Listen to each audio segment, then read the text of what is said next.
The cold hit him first. It wasn't the kind of cold you feel in the city during winter. It was the kind of cold that creeps under your skin and gnaws at your bones from the inside. Seo Tae-hyun opened his eyes and saw a gray sky. The cart jolted over the bumps in the road. He had the taste of blood in his mouth. His hands were bound with coarse rope, and his fingers had already turned blue. He tried to sit up, but his body wouldn't obey.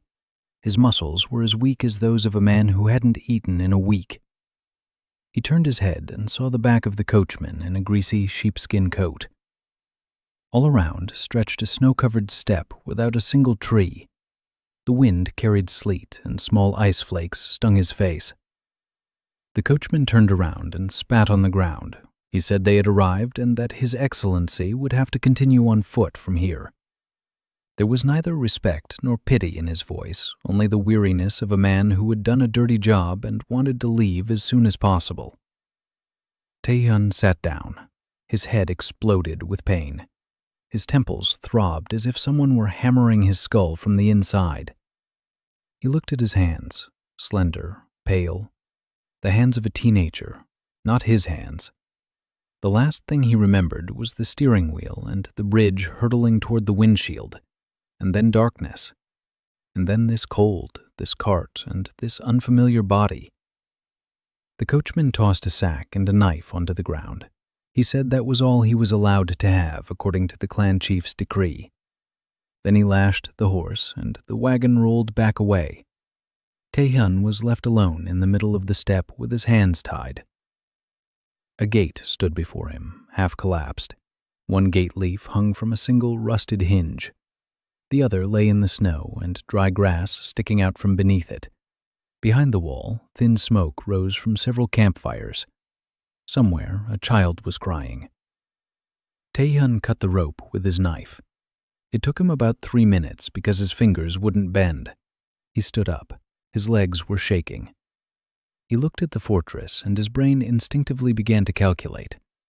70% of the walls were destroyed. The tower was gone.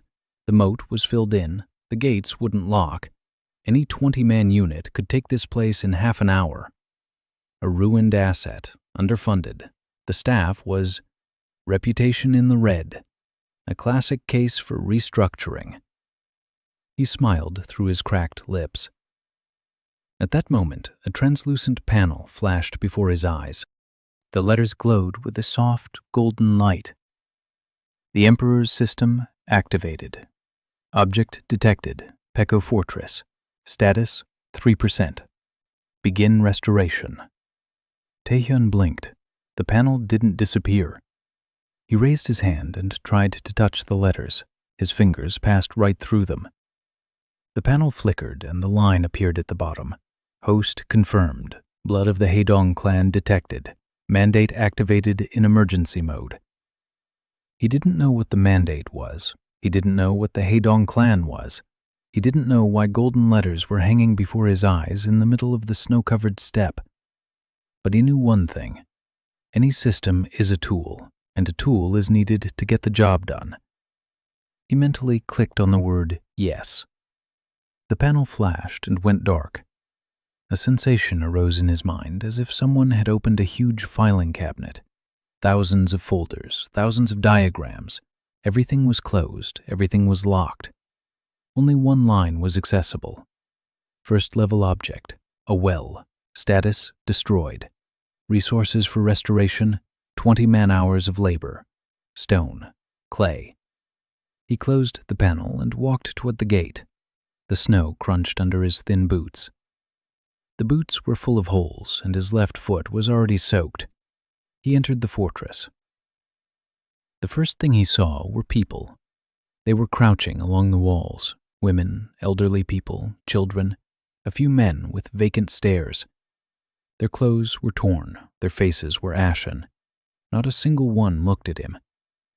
They were used to the fact that nothing good ever came through those gates.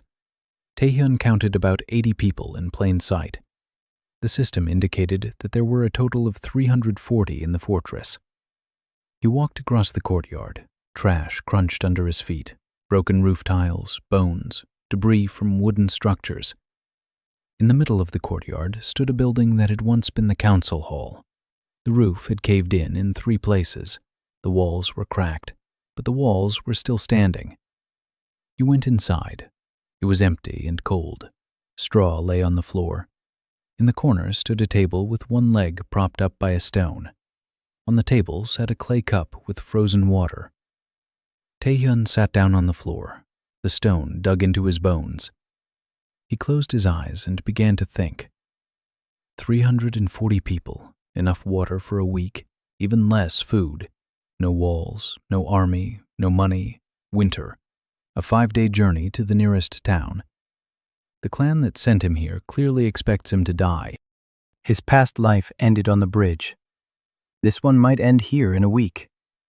He opened his eyes. He looked at his thin hands. He clenched his fists. His hands trembled, but his fists closed tight. Good, that means his body is still responding. The rest is a matter of planning. He stood up and walked out of the council hall. He found the first person who looked like a local, an old man with a gray beard and one eye. He was sitting by a dyed-out fire, whittling a stick. Taehyun approached and asked who was in charge here. The old man looked up at him from below for a long time. Then he said there was no leader. There used to be a commandant. He hanged himself 3 years ago. Since then, it's been every man for himself. Taehyun asked where the well was. The old man pointed his stick toward the eastern part of the fortress. He said the well had been blocked with stones back in his grandfather's time. They get water from the stream outside the wall, but the stream freezes in winter. Right now, they're melting snow. Taehyun nodded. He asked how many of the old men in the fortress knew it best. The old man named 2, himself and 2 others. One was named Kwan, the other was named Moon. Taehyun said that tomorrow morning he wanted to see all 3 of them in the council hall. The old man snorted. He asked who he was to. Taehyun replied that he was the new Lord Beko by decree of the head of the So clan. The old man laughed. The laugh was dry and short, like a cough. He said there had been 4 lords here over the past 10 years. The first fled after 3 days, the second after a week. The third had died of a fever. The fourth was that very commandant who had hanged himself. Taehyun listened. Then he said that he was the 5th and that he had different plans. The old man stopped laughing. He looked him in the eyes. There was something there that the old man hadn't expected to see in a 17-year-old boy. Not bravery, not anger. The calmness of a man who knows exactly what he'll be doing tomorrow morning. The old man said his name was Beck and that he would come. Taehyun returned to the council hall. He pushed aside the straw. He found a corner where the draft was weakest. He lay down on the stone floor. His body ached. His head was buzzing. His stomach felt empty. He closed his eyes and summoned the system panel. Golden letters glowed softly in the darkness. He began to read. Pyongho Fortress, former 7th level Imperial outpost. Built in the 3rd year of Emperor Haemunjo's reign. Purpose: control of the northern trade route. Defense against raids by the Hinnom tribes. Current status: 3%. Walls destroyed, tower, smithy, granary, barracks, stables, baths, aqueduct, infirmary, market, temple, library. The list was long. The entire fortress lay in ruins. But the system did not see ruins. The system saw blueprints. There was a note under each building. Restoration to imperial standards is possible. Taehyun read, and a table formed in his mind as usual. Priorities. The well comes first. Water is life. Without water, a week, and everyone is dead. The wall comes second. Without the wall, any raid would spell the end. Third, the granary. They needed somewhere to store what little they had. Fourth, the smithy. They needed tools. Without tools, there would be no construction and no weapons. He closed the panel. He rolled onto his side. A rock was pressing into his ribs. Somewhere beyond the wall, a child was crying again. Taehyun lay there listening to the crying. In his past life, he'd only heard crying in the subway in the mornings, tired people in the train cars. He'd put on his headphones and open his work email. Here, there were no headphones. Here, there was only the stone, the cold, a child's crying, and 340 people who didn't know what tomorrow would bring. He didn't know either, but he had a plan, and a plan was already more than they had had yesterday.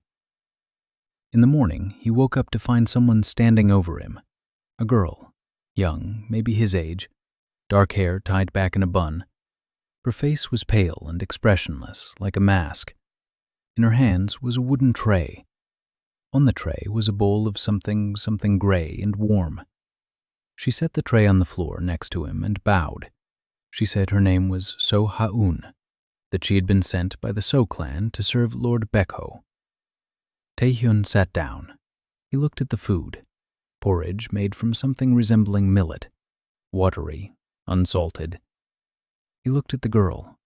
The system flashed and a panel appeared next to her head. So Ha-un, age 17, skills, memory level 4, observation level 5, literacy level 3, hidden talent, record keeping and organization, loyalty, none. Status, observer of the So clan. Tae-hyun read the information and remained expressionless. A spy, of course. The So clan wants to know what's going on here. They've sent their eyes and ears. Clever. He picked up a bowl and began to eat. The porridge was disgusting. He ate every last drop. Then he looked at Ha-un and asked if she knew how to write. She nodded. He said he needed someone to keep a supply ledger. Everything in the fortress must be counted and recorded. Every sack of grain, every bundle of firewood, every knife. She could do it.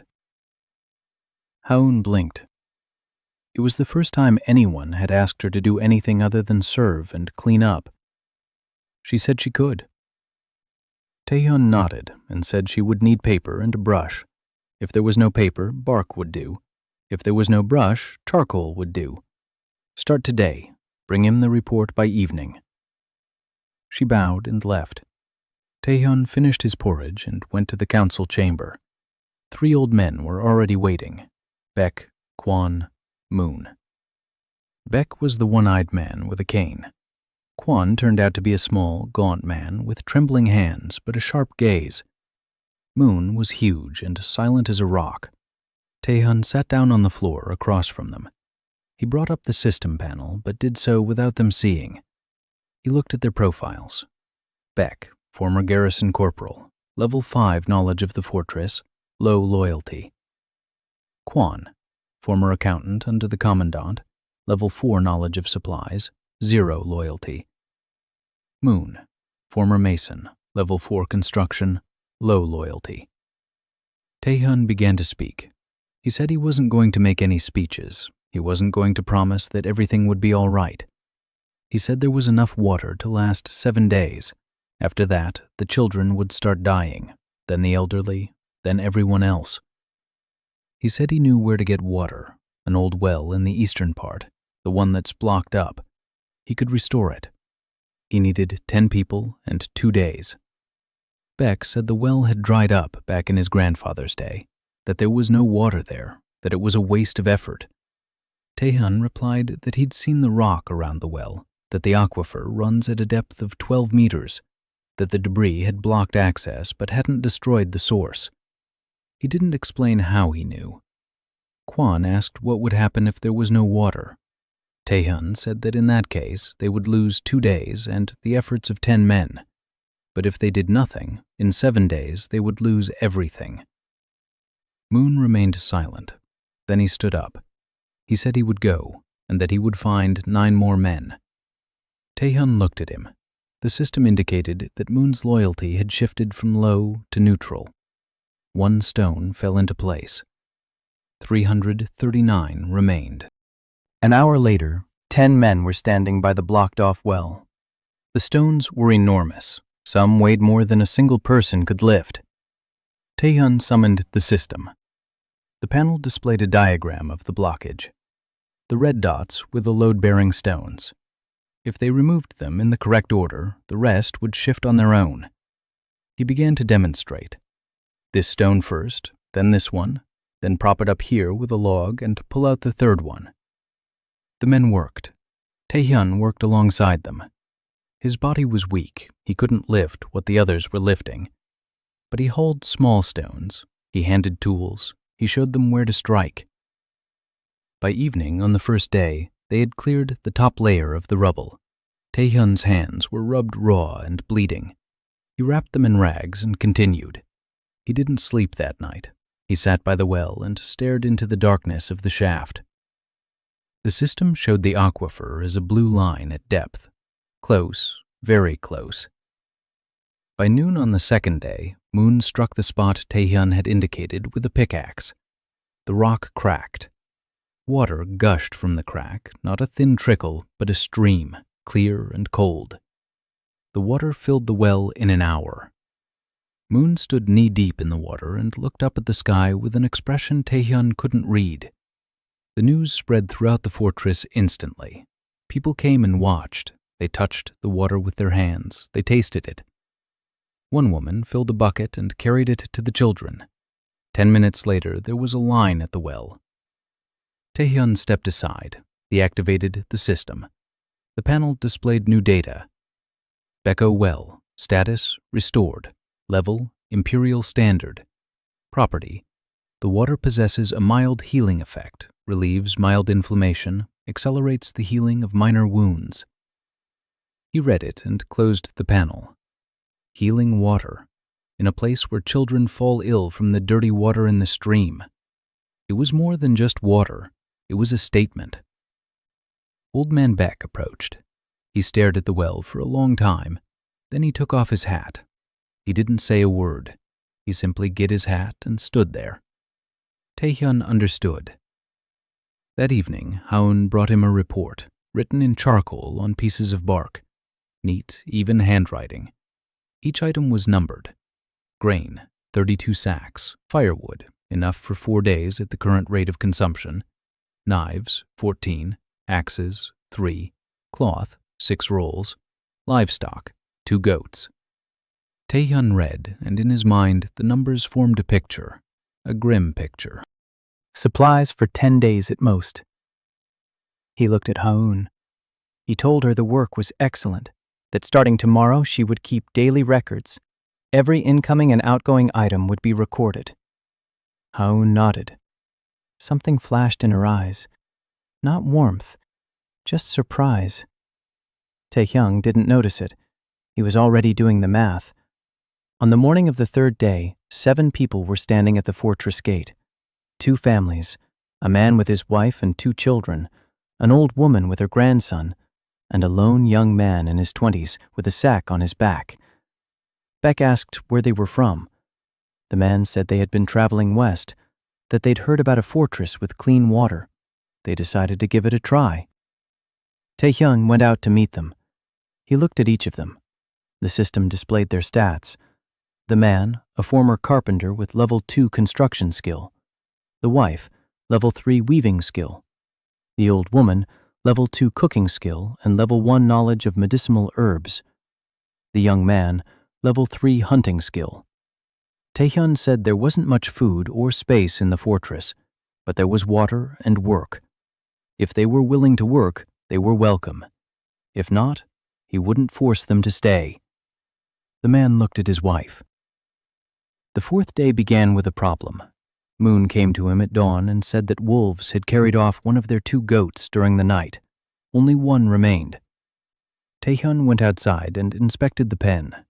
There was no fence, just a rope tied to a post. He checked the system. The panel offered no suggestions regarding a goat pen. The goat pen wasn't an Imperial facility. He'd have to figure this out on his own. He found a carpenter among yesterday's refugees. His name was Cho. Tae-hyun asked how long it would take to build a fence made of poles 1.5 times a person's height. Cho said 2 days if there was wood. There was no wood. The nearest forest was a half-day's journey away. Tae-hyun looked at the ruins of the barracks. There were beams there, cracked, but suitable for a fence. He told Cho to dismantle 3 beams from the north wall of the barracks. It was unfit for habitation anyway. Use them for the pen's fence. Cho nodded and went to work. Taehyun made a mental note. Wood. He needed a steady source of timber. Without it, he couldn't build anything. He summoned the system and opened a map of the surrounding area. The map was faint and blurry. Only a 2-kilometer radius around the fortress was visible. Beyond that was a fog. But even within that radius, he spotted something interesting.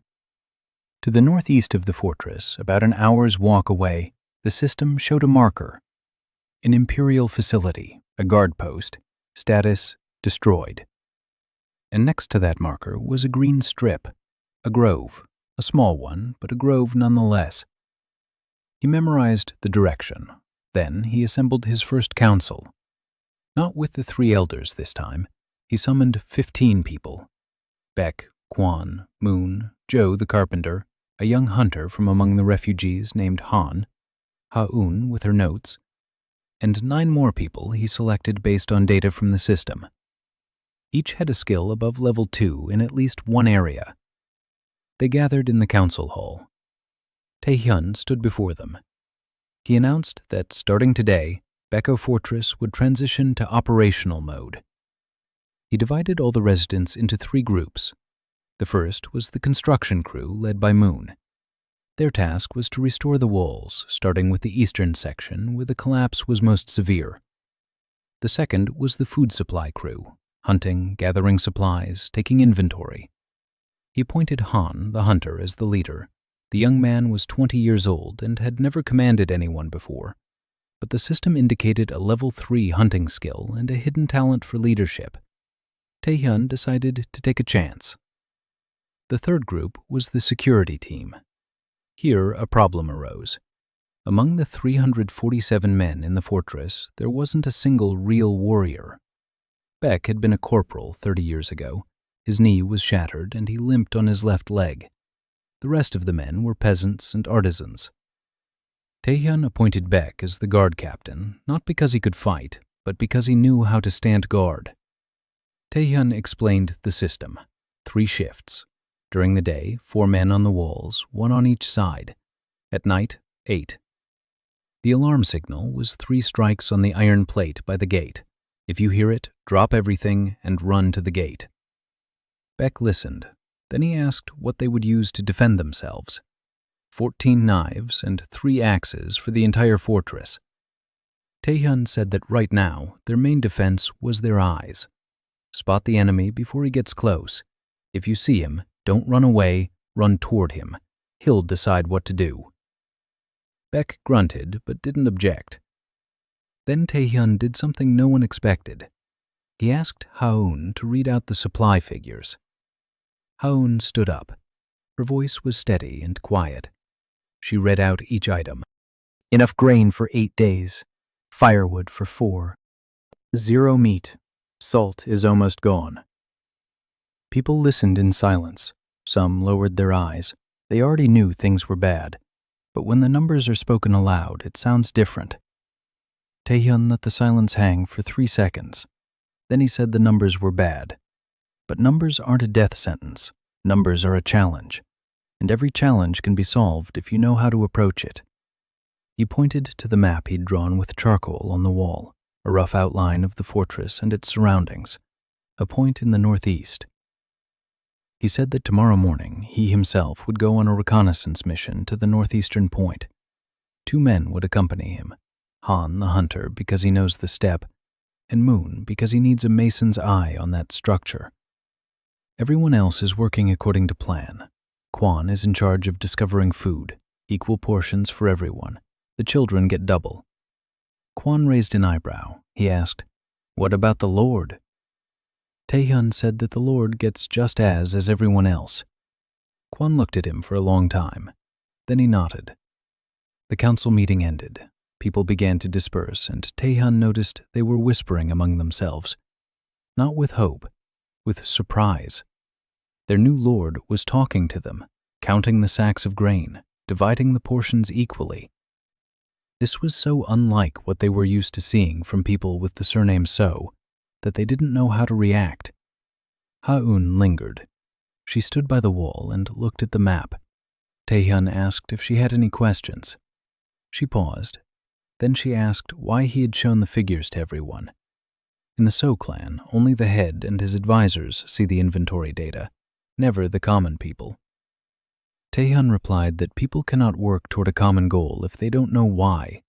If they see the figures, they understand that every sack of grain belongs not to him personally, but to the community, and that survival depends on their work.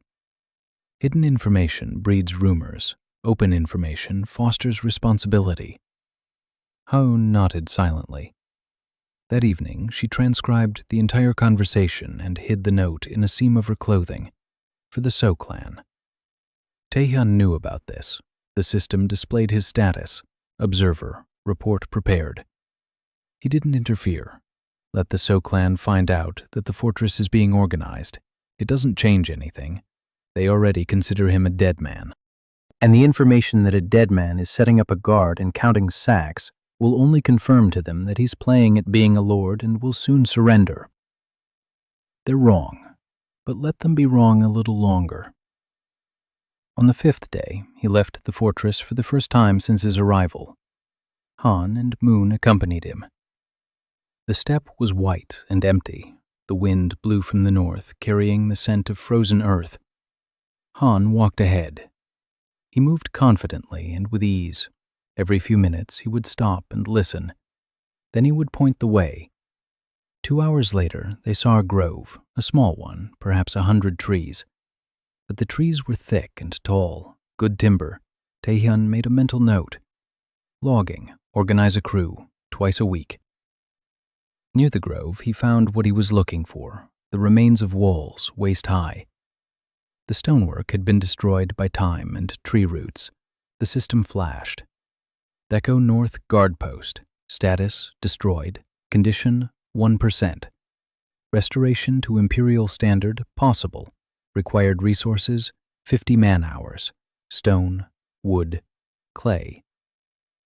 Tae-hyun surveyed the ruins. The outpost was small, walls enclosing 4 rooms, an observation deck, a well, small but a well nonetheless, and a cellar. Moon walked around the masonry, feeling the stones. He said the foundation was solid. The stones were hewn using traditional methods. If they were rearranged and the gaps filled in, the walls would stand again. The work would take 2 weeks with a crew of 15 men. Tae-hyun nodded. It was more than he had hoped for. A guard post an hour's walk from the fortress, near a grove. If we restore it, we'll end up with 2 outposts instead of 1, a logging camp and the long-range lookout. On the way back, Han stopped and pointed out tracks in the snow. Fresh. Horses, 5 or 6. They were heading from west to east. They passed through at night. Tae-hyun asked whose they were. Han said he didn't know. Maybe nomads, maybe merchants, maybe scouts from some clan. Tae-hyun made a mental note. 5 or 6 riders a day's journey from the fortress. Another variable in the equation. They returned by evening. Ha-un was waiting for Tae-hyun at the gate. Her face was pale. She said that while he was out on reconnaissance, a man had come, just one, on horseback. He called himself a messenger. He left a scroll and rode away. Tae-hyun took the scroll, the So clan's seal, a red falcon on a black field. He unrolled it. The text was brief. The So clan informs Lord Beko that the annual tribute of 100 sacks of grain and 20 units of iron must be delivered by early spring. Failure to pay will result in the revocation of his status and the return of the land to the clan. Tae-hyun read it twice. 100 sacks of grain. He had 32, and the supply was dwindling by the day. 20 units of iron. He didn't have a single one. And the deadline was spring, 2 months away. He rolled up the scroll. He looked at Ha-un. He asked calmly if she knew what happened when the tribute wasn't paid. Ha-un replied, "The clan sends a collector. The collector has the right to seize the resident's property. If there isn't enough property, he has the right to take people in lieu of the debt." Tae-hyun nodded. This wasn't just a tribute, it was a trap. The So clan knew the fortress couldn't pay. They wanted a legal pretext to enter and destroy everything he was building here. 2 months. He had 2 months to find 100 sacks of grain and 20 units of iron in a ruined fortress on the edge of a wasteland with 300 starving people. He walked into the council chamber. He sat down at the table.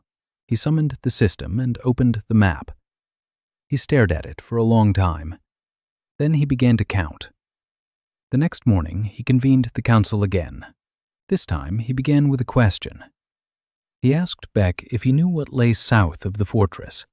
Beck said there was the steppe, then the hills, then the territory of the Yun clan, a small clan, not wealthy but not destitute either. Taehyun asked if there were trade routes between them and the Yun. Beck laughed. He said, "What trade routes? Baekho is a forgotten backwater that everyone avoids." Taehyun said that this is exactly what needs to be changed. He explained his plan. The northern nomads of Hinnom live in the wastelands. They have livestock, hides, and bone. They have no grain or iron. In the south, the Yun clan has grain and access to iron mines, but the Yun do not trade with the north because the wastelands and raids lie between them. Baekho lies right in the middle. If we make the fortress a safe transit point, we can become intermediaries. We'd take a cut from every caravan. Beck looked at him in silence. Then he said it was madness. That trade requires a road. A road requires guards. To protect the road, you need an army, and they have 14 men. Taehyun replied that an army starts with a single man standing on the wall and keeping watch. And trade starts with a single transaction. He didn't need a caravan. He needed a single merchant who would come and leave alive. After that, a second would come, and a third. Rumors travel faster than horses on the steppe. He gave Han a task, to head north and find the nearest Hinnom encampment. Not to fight, to talk, to say that there is clean water in Baekho and a willingness to trade, that Baekho does not attack those who come in peace. Han looked at him as if he were crazy. The Hinnom nomads had been raiding border fortresses for generations. Go to them and offer to trade? Taehyun said that was exactly why it would work. No one had ever offered them anything but an arrow in the chest. Han left the next day, with a white rag tied to his spear. Taehyun stood at the gate and watched him disappear into the steppe, a small figure against the white expanse. The system displayed the probability of success, 42%, not great, but not zero either. He went back to work. The wall. Moon and his crew of 20 men hauled stones and laid them in place every day. The work was slow, the stones were heavy, the clay mortar didn't set well in the cold. But every evening, the wall was 2 rows higher. Taehyun came by to check on the progress every day, not as a foreman, as a colleague. He brought hot water from the well and handed it out to the builders. He asked what they needed. He listened. Moon spoke little, but every word he said was to the point. "We need better stones. These are crumbling. We need lime, not clay. Lime holds better." Taehyun took note in his mind. Lime. Where to get it? The system was silent. Lime wasn't an imperial resource. He asked Kwan if anyone in the fortress knew how to burn limestone. Kwan thought for a moment. Then he said that old woman Oh knew. Her husband had been a stoker. Taehyun found old woman Oh.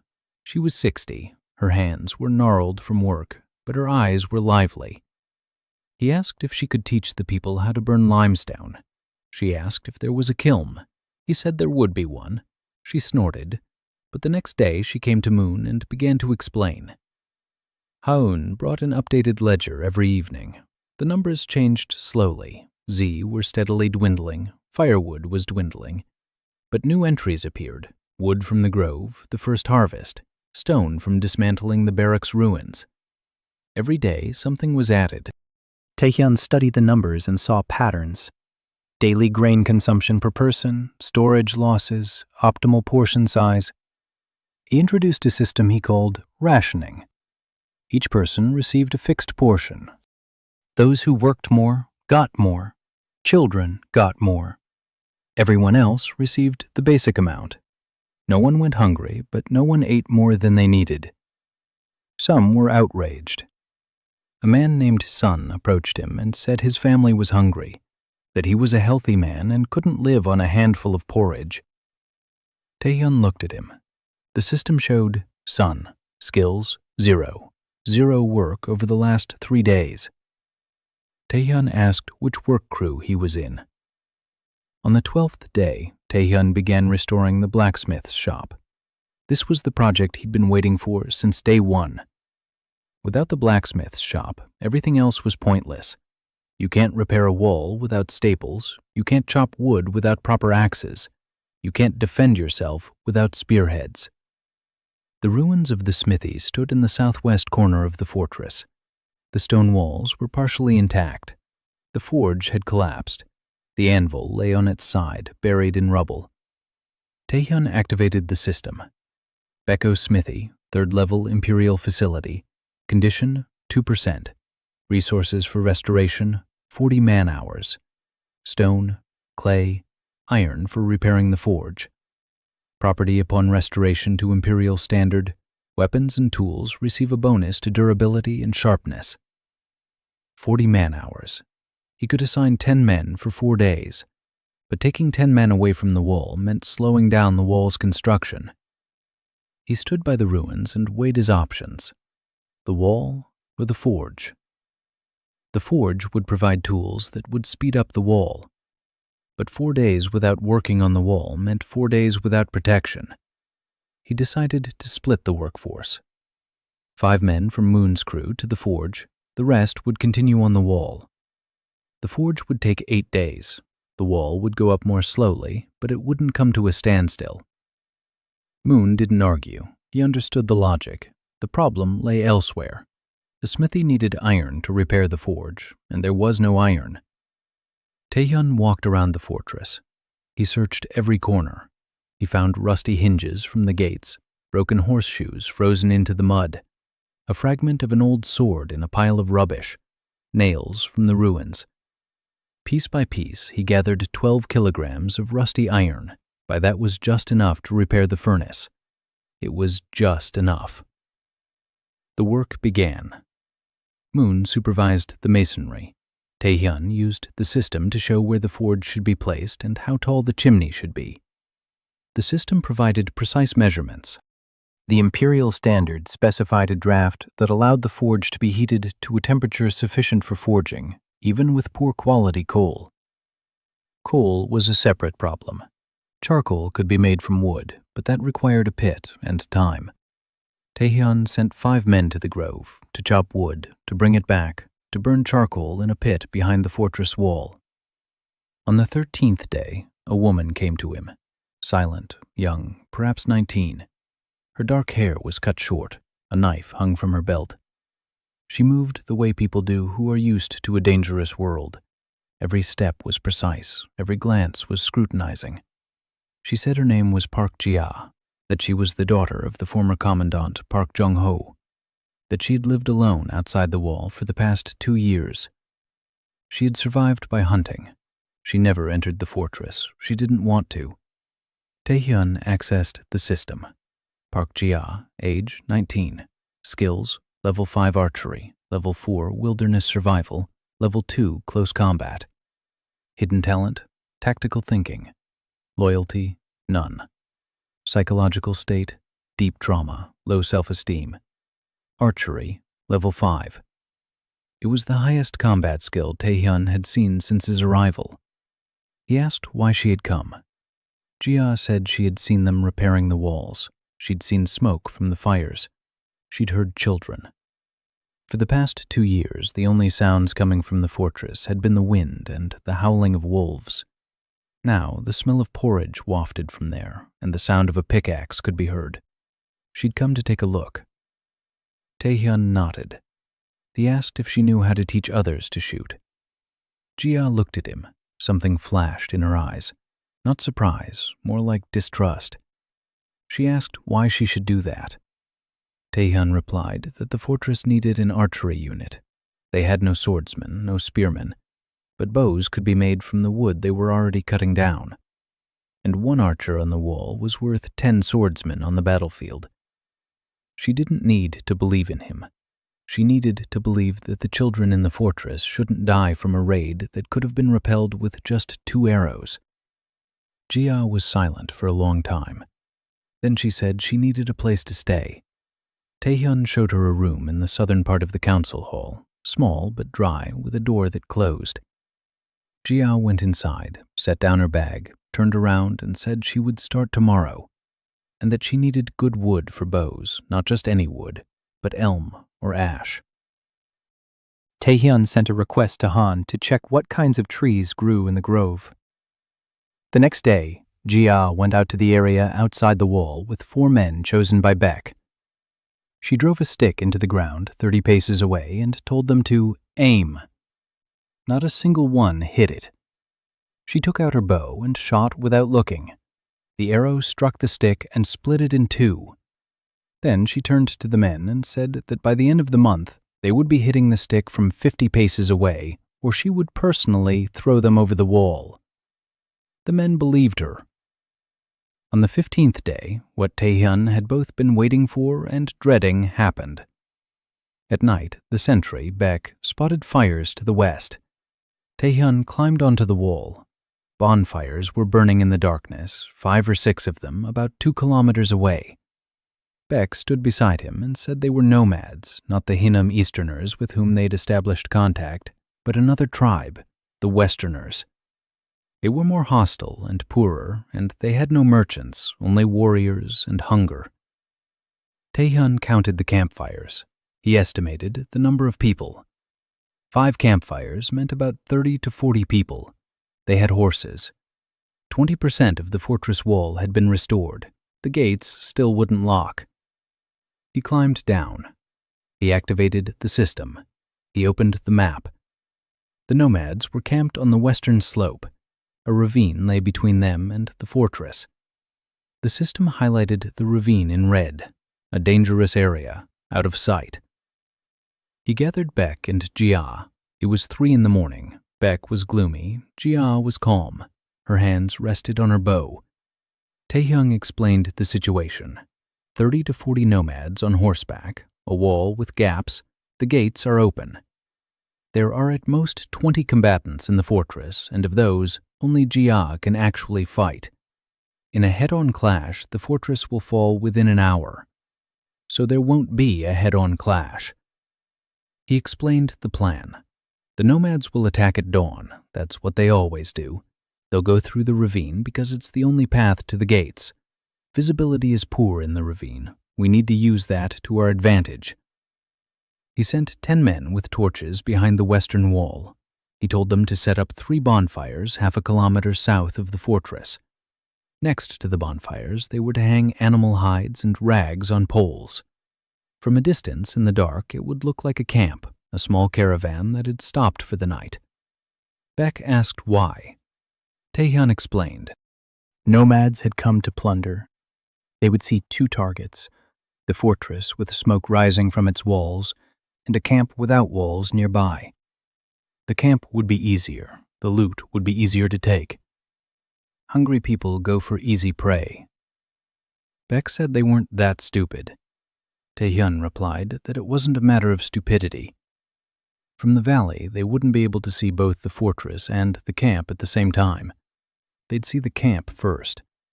And by the time they realized the camp was empty, it would be too late. Jia figured it out before Baek did. She said she'd take up a position on the eastern ridge of the valley. When they entered the camp, she'd shoot down on them from above. Taehyun shook his head. He said not to shoot at the people, shoot at the horses. A nomad without a horse isn't a nomad. He's on foot and far from his encampment. He won't be. He'll be thinking about how to get home. Jia looked at him. Then she nodded.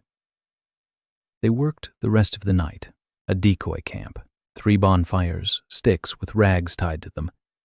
Moon placed sacks stuffed with hay next to one of the bonfires. From a distance, they looked like sleeping people. Taehyun positioned 15 men with stones on the ridge of the ravine, not for fighting, for making noise.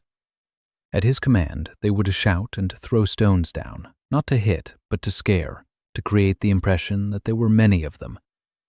Jia took up her position. 2 students were with her. They were useless in battle, but they could pass arrows.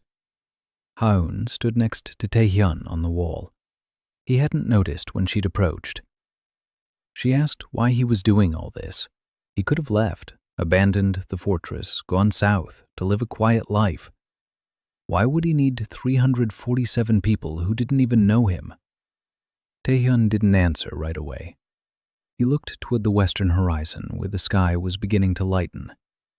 Then he said that in his past life he'd abandoned a project, a big project, a report on regional expansion. He hadn't finished it. He'd fallen asleep. He woke up here. He wasn't going to give up on anything else. Haun didn't understand, but she remembered. Dawn broke at 6 o'clock. Taehyun stood on the wall and watched. The nomads set out just as he had predicted, a cavalry group. He counted 32 riders. They were riding through the ravine. They spotted the smoke from the decoy camp. They turned toward it. They entered the camp. 5 seconds of silence, then a scream. They realized the camp was empty. At that moment, rocks rained down from the ridge, and the roar of 15 throats filled the air. The nomads turned their horses around. Jia fired. The first arrow struck the horse of the lead rider. The horse fell. The rider tumbled across the snow. A second arrow, a third. 4 horses in a minute. The nomads panicked. They couldn't see where the shots were coming from. Arrows were flying from behind the ridge. Rocks were flying from the other side. Screams came from all directions. They didn't know how many were attacking them. The nomad chieftain made a decision. They turned around and rode off to the west, quickly, without looking back. Day 20. The forge was up and running. Moon and his men had erected the walls. They built the bellows according to the system's blueprint. They cleaned and installed the anvil. They raised the chimney to a height that ensured proper draft even in light winds. The system flashed gold. The Beko forge has been restored to imperial standards. The bonus has been activated. Items now gain enhanced durability. One problem remained: a blacksmith. There wasn't a single blacksmith in the fortress. Taehyun summoned the system and reviewed the stats of every resident. 352 people, not a single one with a blacksmithing skill higher than 0. He closed the panel and went to see Beck. He asked if there was anyone among the residents who had at least seen a blacksmith at work. Beck thought for a moment. Then he said there was one. Jung, an old man, 65 years old.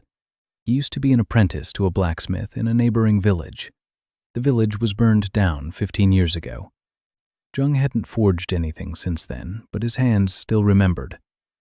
Taehyun found Jung, a small man with enormous hands. His fingers were gnarled, his back was hunched. But when he walked into the smithy and saw the forge, his eyes lit up. He touched the anvil. He ran his palm over its surface. Then he looked at Taehyun and said the anvil was good, very good. They only made ones like this in the old days. Taehyun asked if he could work. Jung said he could, but slowly, and that he needed an assistant for the bellows, and coal, lots of coal. Taehyun gave him 2 men, a young man to tend the bellows and a 14-year-old boy who volunteered himself. The system showed that the boy had a hidden level 1 skill in blacksmithing, potential, a seed that needed to be nurtured. On his first day in the smithy, Jung didn't forge anything. He tended the fire, he heated the forge, he checked the draft, he struck the anvil with a hammer, listening to the sound. He found his rhythm. His muscles remembered what his mind had forgotten. On the second day, he picked up a piece of rusty iron and began to work, slowly, hesitantly. The first nail came out crooked. The second was better. The third was almost straight. By the end of the day, there were 12 nails and 2 staples on Taehyun's table. Not perfect, but functional. He picked up a nail and examined it. Sturdy. The system hadn't lied. The forge's bonus was working. An ordinary nail made from poor quality iron was stronger than it should be. Taehyun took the nails to Moon. Moon looked at them. He tried to bend one. He couldn't. He raised an eyebrow. He said he hadn't seen nails like that in a long time. The wall began to grow faster. Staples held the stones in place. The beams were securely fastened. Every day the forge produced a little something: nails, staples, hinges, and spearheads made from bone. Not the weapons of his dreams, but weapons nonetheless. Taehyun set a schedule. In the morning, the forge would work on construction. In the afternoon, on weapons. In the evening, it produced tools for the farm. Every blow of the hammer served a purpose. On the 23rd day, something happened that Taehyun hadn't expected. Haeun came to see him that evening. Her face looked different, no longer a pale mask. Something alive was visible beneath the surface. She said she'd found a discrepancy in the ledger. 3 sacks of grain are listed in the granary, but they aren't there. She counted twice. 3 sacks are missing. Taehyun looked at her. 3 sacks of grain equaled 3 days' worth of food for the fortress. That was no small matter. Someone was stealing. He asked who had access to the granary. Haeun replied that Kwon had the key, and she did, and Taehyun himself, no one else.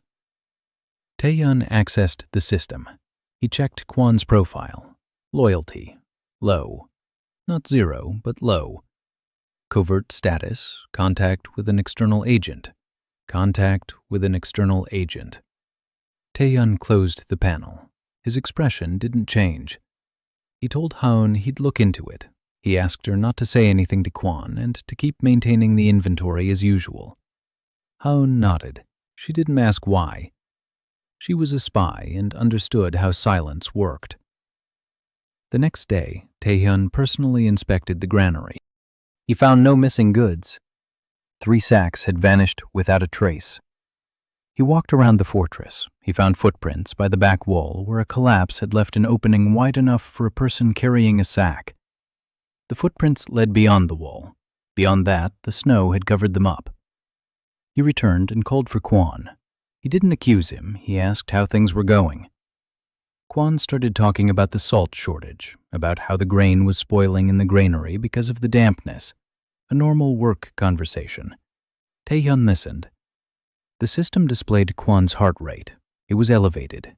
His eyes were darting around. His hands were shaking a little more than usual. Taehyun ended the call.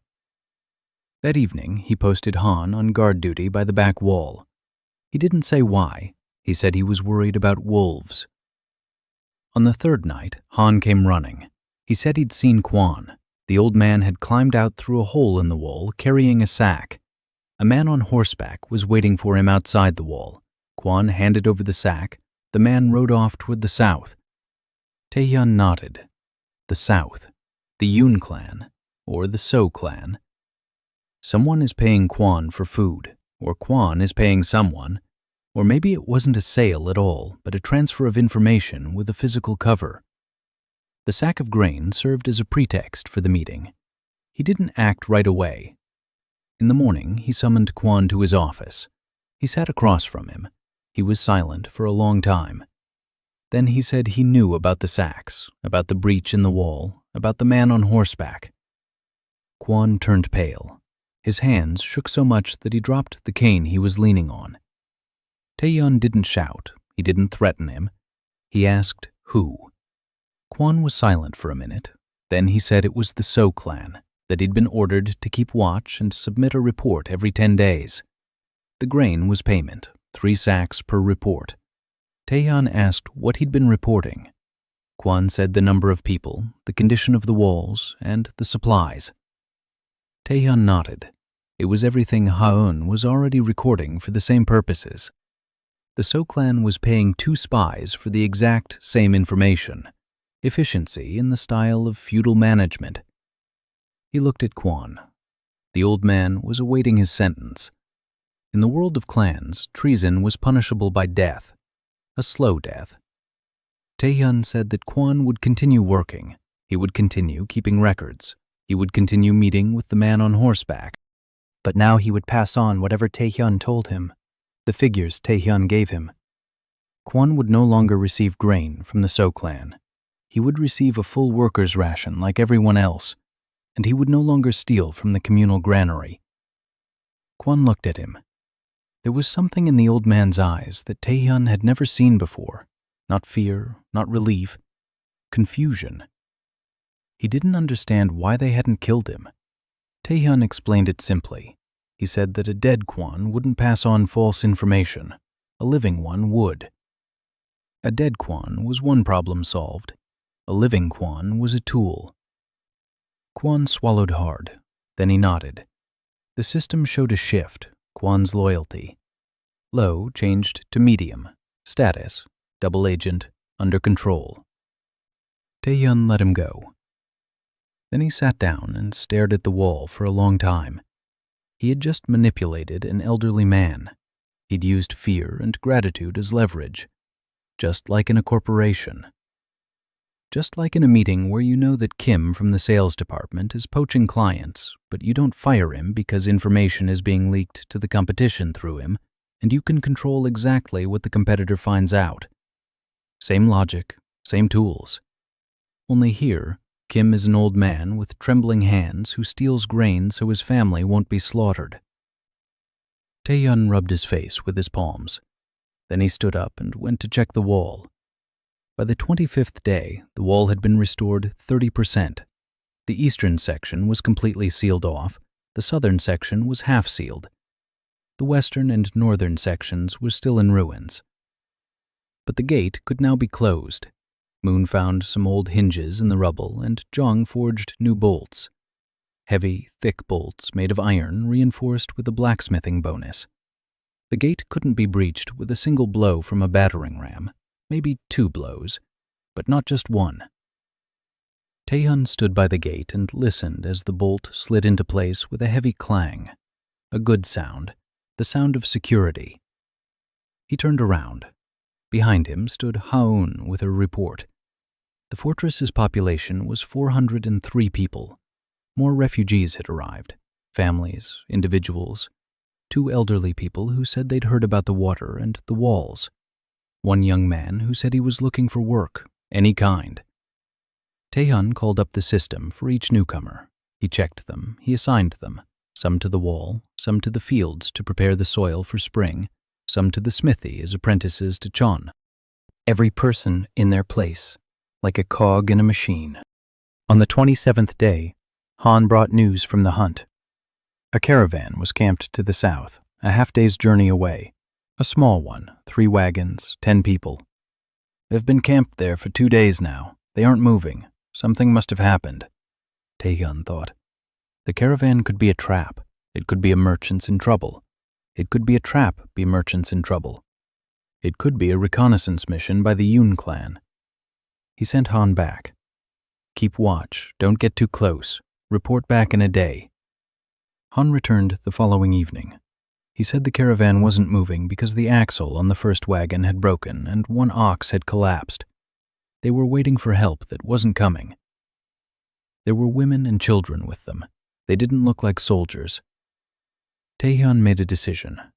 In the morning, he went out to the caravan with 10 men, Moon, Han, Cho the carpenter, and 7 laborers. The caravan was a pitiful sight. 3 wagons loaded with sacks and bales. The people were exhausted and hungry. The caravan leader was a woman. Taehyun hadn't expected this. She was young, maybe 22. She had dark skin. Her hair was braided into dozens of thin plaits. Her eyes were bright and quick. She spoke the language of the continent with a strong southern accent and occasionally slipped in words that Taehyun didn't understand. She introduced herself as Han Soo-jin. She said she was leading the caravan from the south. They were heading north with their goods. They'd gotten caught in a blizzard. They'd lost their way. An ox had fallen. An axle had broken. They'd been waiting for 3 days. Their food was running out. Taehyun looked her up through the system. Han Soo-jin, age 22. Skills, level 5. Languages, level 4. Trade, level 3. Diplomacy. Hidden talent, master level negotiation. Loyalty, none. Status, independent merchant. Half-blood, southern and northern blood. Language, level 5. Trade, Level 4. It was a gift. Taehyun ordered Cho to repair the axle. Moon inspected the wagons and reinforced the fastenings. Taehyun gave the caravan people water and food. Not much, just enough to feed them without revealing that his own supplies were running low. While Cho worked, Taehyun sat down with Sujin and struck up a conversation. She was remarkable. She spoke quickly and directly, without the formalities that plagued everyone on the continent. She called things by their proper names. She said she was coming from the south, from the Pawn clan. She was carrying fabric and spices. She'd planned to sell them at the northern market near the Hyunnam encampment. But there was no market. The encampment had moved. She'd gotten lost and was now sitting in the snow with goods that were only worth anything if she could get them to their destination.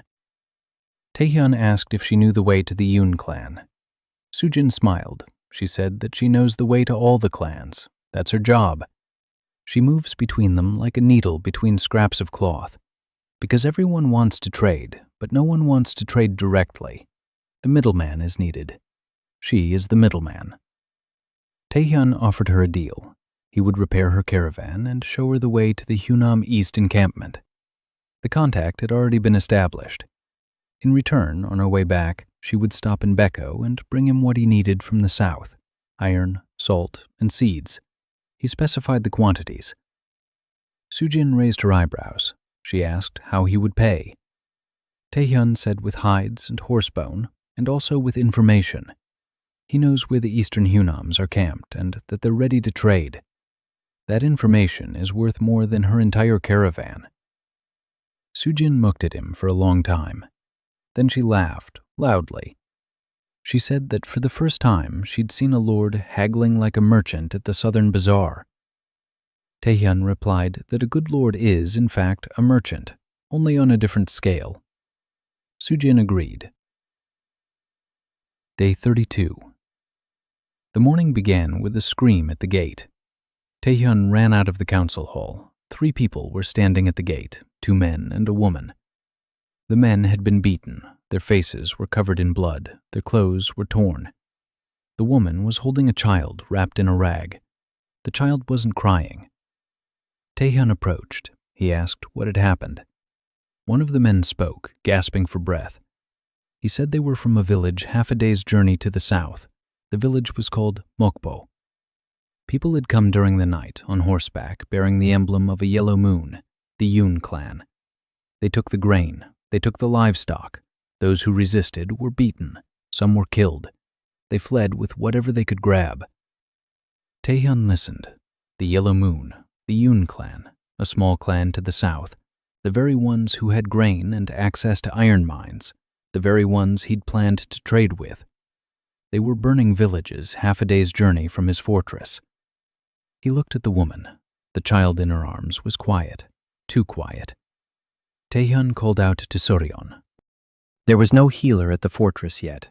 There was old woman who knew about herbs, but Taehyun knew from the system that the apothecary could be restored and that he needed a real healer. Until then, he sent old woman to the refugees. She examined the men. Bruises, broken ribs, nothing life-threatening. The child in the woman's arms was sick, a fever. Old woman gave him water from the well. An hour later, the fever had subsided. The healing water had worked. The woman held the child close to her chest and rocked back and forth. Taehyun led the men to the council hall. He gave them hot porridge. He asked questions. How many attackers were there? About 30, on horseback, well-armed, swords, spears, bows, real warriors, not nomads with clubs. How far is the village of Mokpo? Half a day's walk, a little more. How many people were in the village? There used to be 200, now it's unknown. They left at night and don't know what's left. Taehyun let them go. He summoned the system. He opened the map. The village of Mokpo wasn't an imperial outpost. The system didn't show it. But he estimated the distance. Half a day's walk. That's about 20 kilometers. The Yoon clan is 20 kilometers away from him, and they're raiding villages. That could mean 2 things.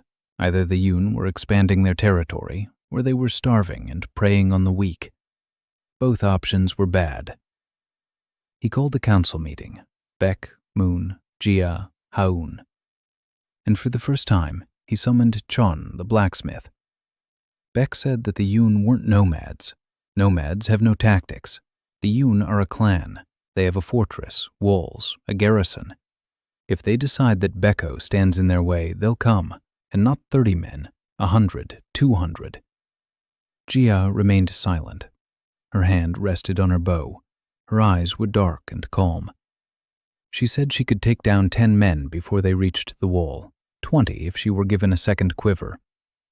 Taehyun shook his head.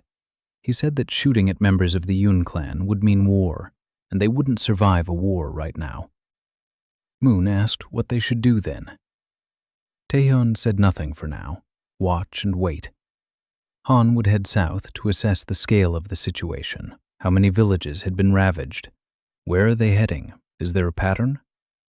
He wouldn't go to war with the Yoon. He would trade with them. Baek looked at him as if he were crazy. He said they'd just beaten up people who'd come to them for help, and he wanted to trade with them. Taehyun replied that was exactly why. A clan that plunders villages is a clan with problems. A hungry neighbor is more dangerous than a well-fed one. We need to make sure they're well-fed, or at least give them a reason not to look toward Baeko. The council ended without a decision. Taehyun left and walked to the northern wall. He stood there and thought. The Yoon clan to the south, nomads to the west, the So clan somewhere behind them both, and he was in the middle with 400 men and a single archer, a chessboard where he has only one pawn and no king, but the pawn is on a good square. On the 35th day, 3 things happened at once. First, by the well, Taehyun noticed a girl, about 12 years old. She was sitting on a rock and drawing on the ground with a stick. He walked over. He looked at the drawing. It wasn't a drawing, numbers. The girl was counting. She was adding numbers, 3-digit numbers, in a column on the ground with a stick. Taehyun stopped. He accessed the system. Yeonmi, age 12, orphan. Her parents died in a raid. Skills, hidden talent, level 4 arithmetic, potential, accounting, planning, systems thinking. Level 4 at 12 years old. Haun was at level 3 at 17. Taehyun sat down next to her. He asked who had taught her to count. Yeonmi didn't look up. She said no one. She taught herself. She likes numbers. They don't lie. Taehyun looked at her and didn't see a little girl in his mind's eye.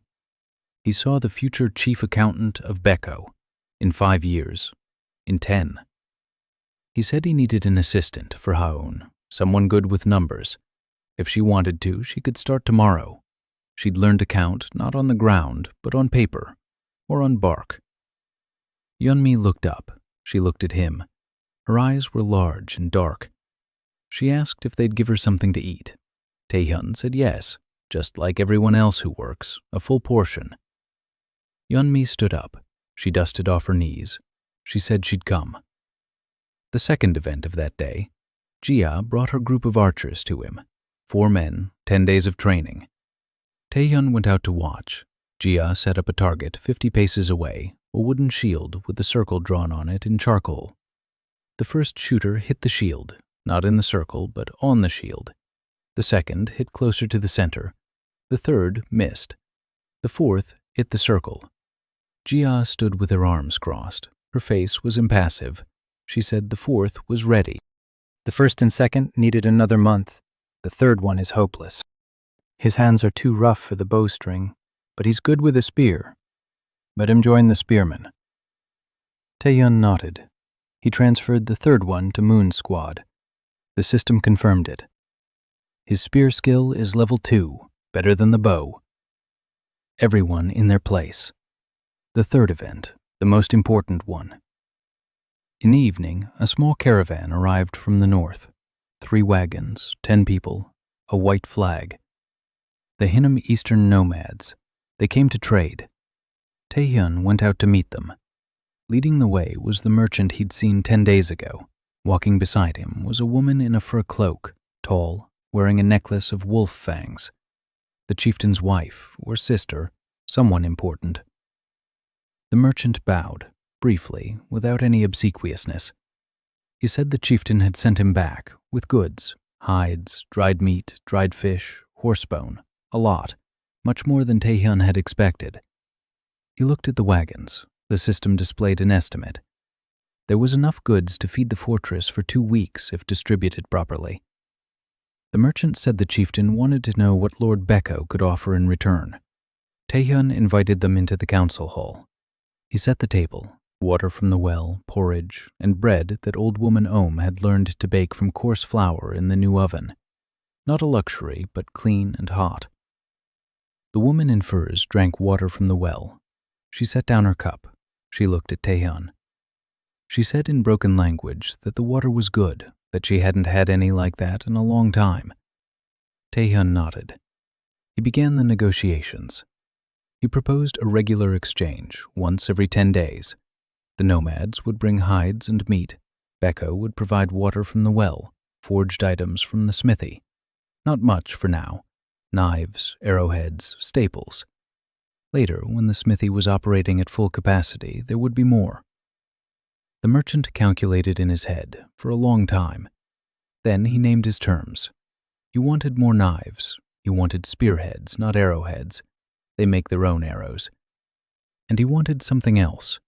Salt. Taehyun said he didn't have any salt, but he would soon. A merchant from the south had promised to bring some. The merchant exchanged a glance with the woman. The woman nodded. The merchant said that if the salt arrived, the chieftain would be ready to make peace with Becco Fortress. Not just a trade agreement, peace. That meant the tribe wouldn't attack, and that anyone who attacked Becco would have to deal with Hinnom as well. Taehyun didn't show how much he wanted to hear those words. His face remained calm, his voice steady. He said the salt would be ready by the end of the month, and that peace wasn't just profitable, it was the right thing to do. The merchant snorted. He said the right thing was to have a full belly and enemies far away. Taehyun replied that that was exactly why he was there. They shook hands, not literally. The merchant folded his hands in a specific way, and Taehyun mimicked the gesture. The system had prompted him to do so, an ancient ritual of a trade agreement, from the Haedong era. The merchant froze. He looked at Taehyun's hands, then at his face. He said that only the merchants of the empire knew this gesture. How did the boy know it? Taehyun replied that Becco Fortress stood on imperial land, and that the old customs were not forgotten here. The merchant was silent. Then he bowed, deeper than the first time. The nomads unloaded their wagons and drove off. Taehyun stood at the gate and watched them go. Ha-eun stood nearby with the new inventory list. Hides, meat, fish, bone. The list was long. She read out the items and her voice rang out, not from the cold, from something else. Taehyun didn't pay any attention. He was counting. Meat and fish are food for 2 weeks. Hides are clothing and trade goods. Bones are currency. But the most important thing is peace. The East Hinnom tribe won't attack. That's one front we don't need to defend. One wall we can build more slowly. Resources we can redirect southward toward the Yun clan's territory. He entered the council hall and activated the system. He opened the map. The map became slightly clearer. The radius of visibility expanded. Now he could see 5 kilometers around him, and a new marker appeared at the southern edge of the map, an imperial facility, a trading post, marked as destroyed. He sat and stared at that marker, a trading post to the south between Becco and the territory of the Yun clan. If restored, it wouldn't just be a lookout post. It would be a trading outpost, a place where caravans from the south could be met without letting them reach the fortress, a place where negotiations could be held on neutral ground. He made a mental note. Priority. After the wall, after the granary. A trading post in the south. Then the pharmacy, then a guard post in the northeast by the grove. The list was growing faster than his resources. But that's normal. The list isn't a problem. The list is a plan. On the 37th day, the temperature dropped sharply. The frost was so severe that the water in the buckets froze in a minute. The well didn't freeze. The healing water resisted the cold. This was yet another property the system hadn't mentioned. Taehyun noticed it himself. But people began to fall ill. The children were the first. Coughs, fever, red eyes. Old woman Om went from house to house, giving them the healing water to drink. It helped, but not everyone. 2 children were in serious condition. Taehyun stood in the room where the sick lay and realized he needed a healer, not some old woman with herbs, a real doctor. The system displayed a location, Beko Pharmacy, a second-level imperial facility. Status, destroyed. If restored, it would regain its properties, enhanced medicinal effects, and the ability to store herbs without losing their properties. But without a healer, the pharmacy was just a shell. He needed a person. He stepped out onto the wall. He stood there, looking south. Somewhere out there, Han Soo-jin's caravan was passing by. Somewhere out there was the Yoon clan plundering villages. And somewhere out there, perhaps, was a healer in need of a place to stay. 2 days later, the healer arrived on her own, not from the south, from the east, from the wastelands. A woman, alone, on foot, in a tattered cloak, with a canvas bag slung over her shoulder. At the gate, she told the guard that she was looking for a place where she could work, that she was an herbalist and a healer, that her village had been burned down and she had nowhere else to go. The guard brought her to Taehyun. Taehyun saw her and called up the system. Yu Soryeon, age 24, skills, level 4 healing, level 5 herbal knowledge, level 3 diagnosis, hidden talent, surgery, loyalty, none, psychological state, deep trauma, suppressed rage, guilt. She stood before him and stared. Her eyes were dark, tired, angry, dark circles under her eyes. Her hands were burned from herbs. In the corner of her mouth was a thin tube she hadn't removed. She didn't smile, she didn't bow. She stood upright and waited. Taehyun said they were glad to have her, that there were sick children in the fortress, that he had a well with water that could cure minor illnesses. But there were no medicines, no herbs, no pharmacy. Soryeon listened. Then she asked if there were at least any herbs, anything at all. Taehyun shook his head. There was what old woman Om had gathered, a little dried chamomile, a root that Om couldn't identify, and moss from the walls. Soryeon cursed. That's filthy. Taehyun hadn't expected such words from a healer. She said that with chamomile and moss, she could at best soothe a cough. For a fever, she needed the root black lotus root. For inflammation, you need the bark of the iron tree. For wounds, you need an ointment made from fat and gentian. None of these were available. Taehyun asked where he could get them. Soryeon said that black lotus grows in the swamps to the east, ironwood in the southern forests, gentian on the hillsides. Everything was far away. It's all dangerous. Taehyun activated the system.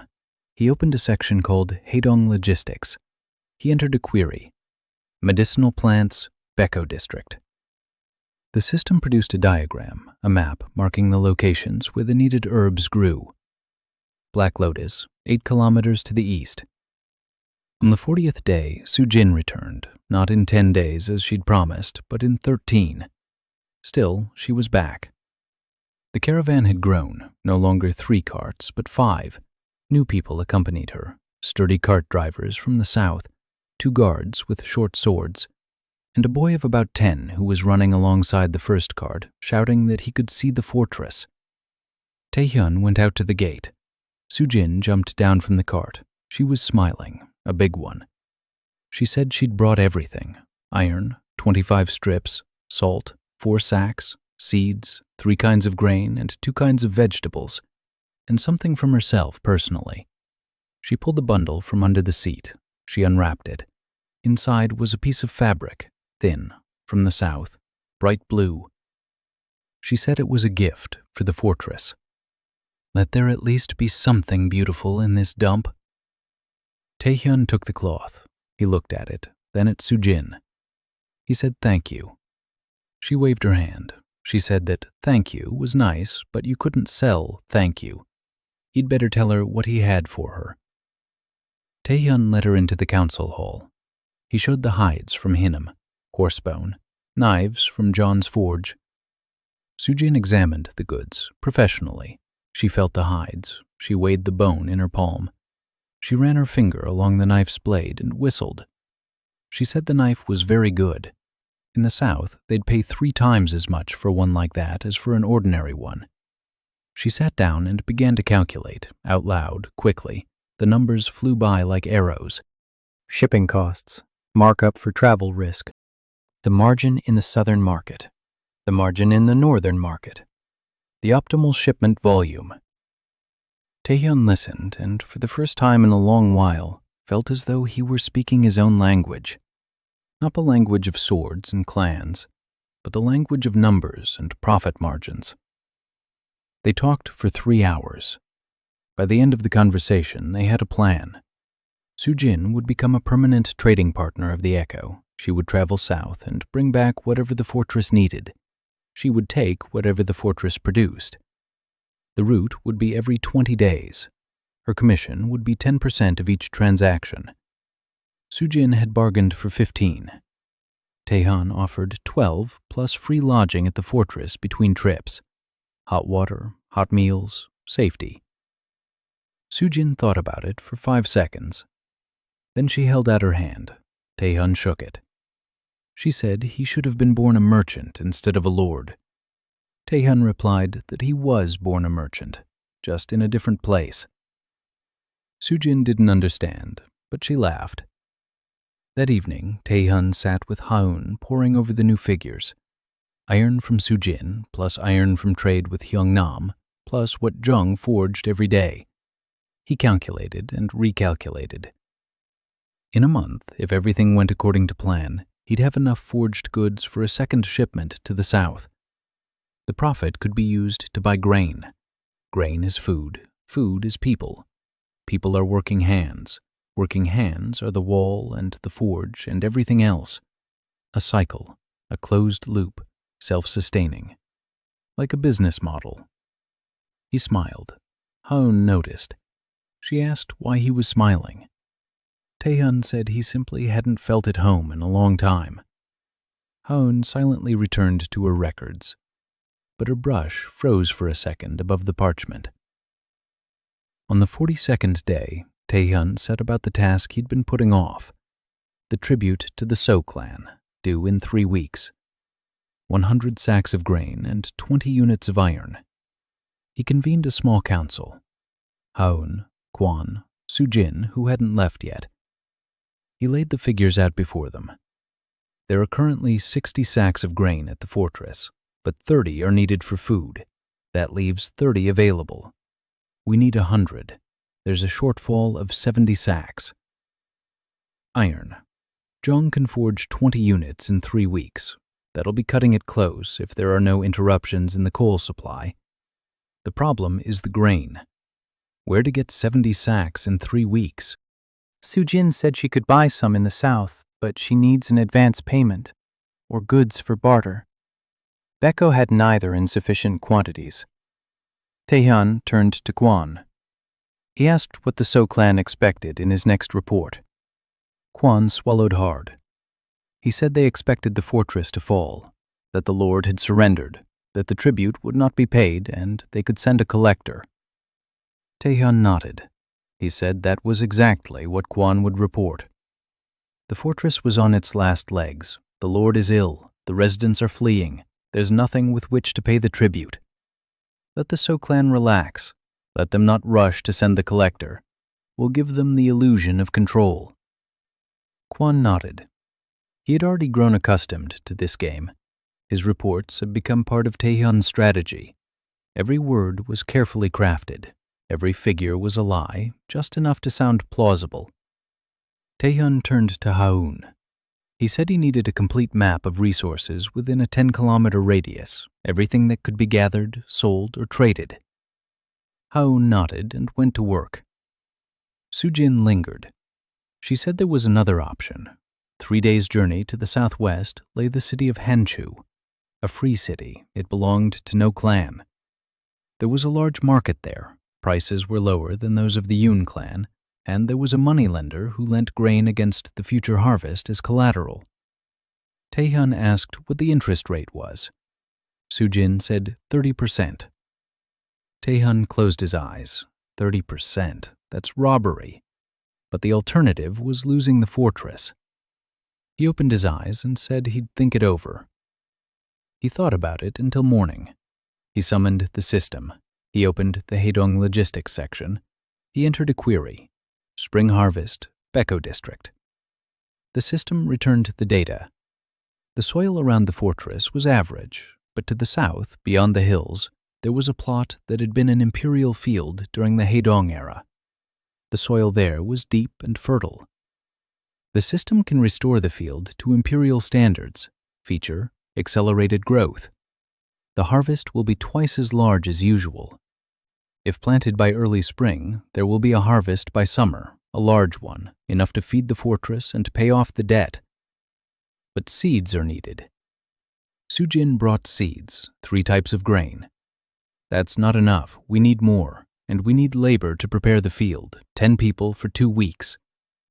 Taehyun made the decision. In the morning, he announced the plan. He divided up the resources. Some people to the wall, some to the field. The smithy is working 2 shifts. Jung forges during the day. His apprentice, a 14-year-old boy, has started forging simple items on his own. Slowly, crookedly, but he was forging. Every day counts. He sent Sujin to Hanchu, not to borrow grain, but to get seeds. Only seeds. She could pay with knives from the forge. Jung's knives are worth 3 times as much. Sujin nodded and left.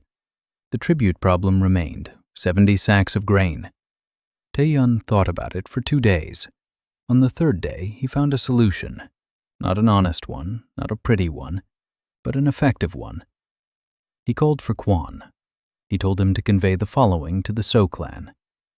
Baekho Fortress cannot pay the tribute in full. Lord Baekho proposes a compromise, 30 sacks of grain and 20 units of iron now, with the remainder to be paid in grain after the spring harvest, plus the right of passage for the So clan's trade caravans through Baekho territory, free of charge, for 1 year.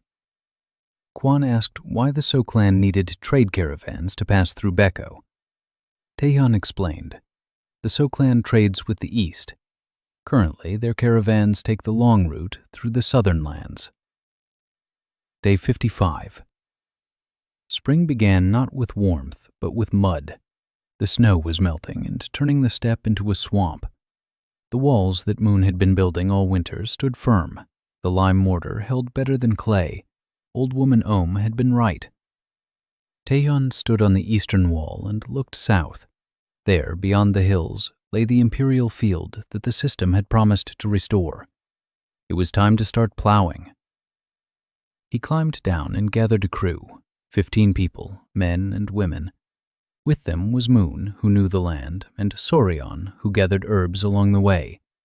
They reached the field in 2 hours. The field was enormous. The system marked its boundaries with golden lines, 3 hectares of land, overgrown, covered with last year's grass and rocks. But it was soil, real, fertile soil. Taehyun stood in the center of the field. He summoned the system. Imperial Field Baekho South. Status, abandoned. Restoration to imperial standards possible. Resources, 100 man-hours of labor, water for irrigation, seeds, restoration properties, accelerated growth cycle, yield doubled. He pressed yes. The system activated. The golden lines on the ground grew brighter. He saw a grid, rows, furrows, irrigation channels. Everything was laid out with meter-level precision. All that remained was to turn the plan into reality. 15 people were working. Taehyun worked alongside them. His body had grown a little stronger over the past 2 months. He could haul rocks. He could dig. Not for long, not much, but he could. The system told them where to dig the furrows, how deep to make them, and how far apart to space them. Knowledge that in his world was just standard agronomy textbook stuff. Here, it was magic. He explained crop rotation to the people. You can't plant the same thing in the same spot every year. The soil gets tired. You have to rotate crops. The people listened but didn't understand. The soil doesn't get tired. Soil is just soil. Taehyun didn't argue. He simply showed them where to dig. In a week, they'd see the results. Then they'd believe him. On the 58th day, Soryeon came to see him in the evening. Her face was somber. Her pipe was smoking more heavily than usual. She sat down across from him and said she needed to talk. Taehyun put his notes aside and listened. Soryeon told him her story. Her village in the east was small, 120 people, fishermen and herbalists. 3 years ago, an epidemic struck, red fever. Soryeon was the only healer. She was 21. She knew which herbs were needed, but there were no herbs. Winter, everything was covered in snow. She sent a messenger to the neighboring town for medicine. The messenger didn't return. He froze to death in the steppe. She sent a second one. He returned a week later, empty-handed. The apothecary in town had refused, saying there were no medicines for a destitute village. 30 people died in that week, then another 20, then her mother, her father, her younger brother. She had treated them. She knew what needed to be done, but she had no tools. She watched them die and couldn't do anything. When the epidemic ended, 40 people remained in the village. Soryeon left. She couldn't stay there. She wandered for 2 years. She treated people in exchange for food. She hated every single day. Not the people, herself, for failing. Taehyun listened. He didn't interrupt. When she finished, he was silent for a moment. Then he said that the pharmacist who had turned her village away hadn't done so out of greed. He'd turned them away out of self-interest. Medicine cost money. The village couldn't pay. In his world, that's called denying service to an insolvent customer. It sounds rational. It looks like murder. Soryeon looked at him. He continued. He said the problem wasn't with the pharmacist. The problem was with a system where medicine is a commodity, not a right. Where a child dies not because the medicine doesn't exist, but because his mother can't pay for it. He said things would be different in Baekho. The pharmacy would be restored, herbs would be grown and stored, treatment would be available to every resident, free of charge, because a healthy peasant works. A sick peasant eats but doesn't work. Healthy people aren't charity, they're an investment. Soryeon smiled. She said he knew how to turn kindness into accounting. Taehyun replied that kindness without accounting ends when the money runs out, and accounting without kindness ends with that pharmacist. You need both. Soryeon hung up the phone. She was silent for a long time. Then she said she needed a pharmacy, a real one, not just a corner in the council hall. Walls, shelves, a place to prepare decoctions, a place to store herbs. And she needs apprentices, at least 2. She won't be around forever. If something happens to her, the fortress will be left without a healer again. Taehyun nodded. He said the pharmacy would be the next project after the wall was finished, and that he would find the apprentices. The next day, he reviewed the profiles of all the residents. He found 2, an 18-year-old girl named Min, a hidden talent for healing at level 1, and an old man named Kwon. Yes, that very same Kwon, level 2 skill in herbal knowledge. Taehyun hadn't expected this, but the system hadn't lied.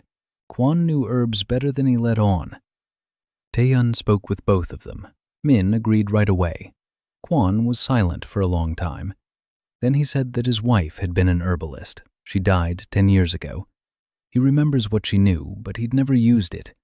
Taehyun said it was time to put that knowledge to use. On the 60th day, Taehyun began restoring the apothecary. The ruins stood next to the blacksmith's shop. A small building, stone walls, remnants of shelves, a pit for a hearth. The system displayed a diagram. Apothecary P. Echo, a second-level Imperial facility. Resources needed for restoration, 30 man-hours, stone, wood, clay. Property. Herbs are stored without losing their properties. Medicines are enhanced. Taehyun assigned a crew of 8 people, 6 days of work. While the team worked, he turned his attention to something else, the field. The seeds from Sujin were planted. The system activated the Imperial Standard, and Taehyun watched as the soil reacted. Sprouts appeared on the 3rd day, 3 times faster than usual. The people working in the field watched in disbelief. Moon stood at the edge of the field, shaking his head. He said he hadn't seen grain sprout so quickly. Taehyun replied that the soil here was special. Moon looked at him. He didn't ask any questions. He had long since stopped asking how the young lord knew what he knew. On the 63rd day, news arrived from Han. Bad news. Han had returned from the south. He said the Yoon clan was gathering troops, not to raid villages, but for something bigger. 100 warriors at the border, cavalry, infantry, and a supply train. They were moving northeast toward Baekho. Taehyun didn't show any panic, but inside his heart sank. 100 warriors. He has 430 men, of whom perhaps 30 are fit for battle. Jia with 5 archers, Baek with 10 militiamen, Moon and his builders who can wield spears, and the wall, which is 45% restored. He convened a war council. Jia, Baek, Moon, Soryong in case of casualties, Haun to take notes. He laid out a map on the table that he redrew every week based on data from the system. He pointed out the Yoon clan's route. They're moving through the hills, bypassing the village of Mokpo. They'll take the western slope. It's 2 days to the fortress. Jia said the wall won't hold. The southern section isn't sealed. There's a 10-meter wide breach there. The cavalry will slip through there like a knife through butter. Taehyun nodded. He said the cavalry wouldn't make it to the breach. Baek asked why. Taehyun pointed to a spot on the map. The southern hill. There's a hollow between the hills and the fortress, the very one where he had set a trap for the nomads. But now the scale is different. 30 nomads is one thing. 100 trained clan warriors is another. A decoy camp won't work. We need something more serious. He asked Moon how long it would take to dig a trench across the hollow, a wide one, a deep one, with stakes at the bottom. Moon thought for a moment. He said 3 days if they put everything else on hold. Taehyung told them to put everything else on hold. The wall can wait. The fields can wait. The forge is working around the clock. Jung is forging arrowheads. Only arrowheads. Nothing else. Jia will receive as many arrows as Jung can make in 2 days. He sent Han back south to monitor the movement of the troops and report every 6 hours. The fortress has gone on high alert. The women and children have moved to the eastern section, farther away from the southern breach. Soryeon set up a field hospital. Old woman Ohm helped, as did Min, the young apprentice. They prepared bandages and boiled water. They laid out the instruments, of which there were almost none. Taehyun worked alongside everyone else. He dug the moat, he drove in stakes, he hauled away dirt. On the 2nd day, Moon said the moat was 70% complete. They appeared at dawn, cavalry in the lead, 30 horsemen. Behind them, the infantry, 70 men with spears and shields. The supply train brought up the rear, banners with a yellow moon on a black field. Taehyun stood on the tower and counted. 103 men. The system confirmed it. It identified the commander, Yoon Sok-hyun, age 38. Skills, level 4 combat, level 3 tactics. Status, commander of the Yoon clan's vanguard, second son of the clan chief. Second son. This was more than just a punitive expedition. Yoon had sent his heir. This meant that Baekho was more important to them than raiding villages. The cavalry stopped at the foot of the hill. Yoon Sok-hyun rode forward, alone. He removed his helmet. His face was stern. A scar ran across his left eyebrow. He shouted. His voice echoed across the steppe. He declared that Lord Beko must open the gates and surrender the fortress to the Yun clan. The barren lands belong to those who can hold them. A boy from a collateral branch of the So clan cannot. He had until noon to decide. Taehyun stood on the tower. The wind ruffled his hair. He remained silent. Haun took notes. Jia lay on the wall to the right. Her bow was drawn. An arrow sat on the string. She waited for a word. Taehyun didn't give it. He turned to Baek. He said there would be an answer, but not now. Let them wait. Every hour they wait is an hour in which they waste water and patience, while we do not. Baek nodded. The hours passed. The sun rose. Taehyun watched Yoon's army through the system. It showed their morale level, average. The soldiers weren't eager to storm the walls. They'd come for easy prey, a ruined fortress with starving peasants. Instead, they see a wall, closed gates, silence. Half an hour before noon, Taehyun went down. He stepped out onto the wall above the gates, alone, unarmed. Yoon Suk-hyun sat on his horse 200 paces away. Taehyun spoke. His voice was calm, loud. He said that Beko Fortress would not surrender. Not because Lord Beko was brave, but because it wasn't profitable for both sides. Yoon Suk-hyun laughed. He asked since when rats in a hole had been deciding what was profitable and what wasn't. Taehyun replied. He said that storming a fortress, even one with only partial walls, costs lives. How many warriors would the Yun clan lose in an assault? 20, 30? For what? For a fortress that's worth nothing. Ruins in the wasteland. No gold, no weapons, no slaves worth taking. Only starving peasants and crumbling walls. Taehyun paused. Then he continued. He said that, on the other hand, Beko has what the Yun clan lacks, a trade route to the north, contact with the Hyunam tribe, a forge that smiths iron, and water, clean water that cures diseases. The Yun clan is raiding villages. That means the Yun clan is starving. A starving clan can raid, or it can trade. Raiding provides food for a week. Trading provides food forever. Yoon Suk-hyun didn't laugh. He listened. Taehyun saw through the system how his pulse had changed. Not anger, interest. Taehyun made his final offer. He said he was proposing a meeting, one-on-one, unarmed, at a table, 2 hours. If, after their conversation, Yoon Suk-hyun decided that a raid was more profitable than trade, Taehyun wouldn't interfere. He would open the gates himself. Yoon Suk-hyun was silent for a long time.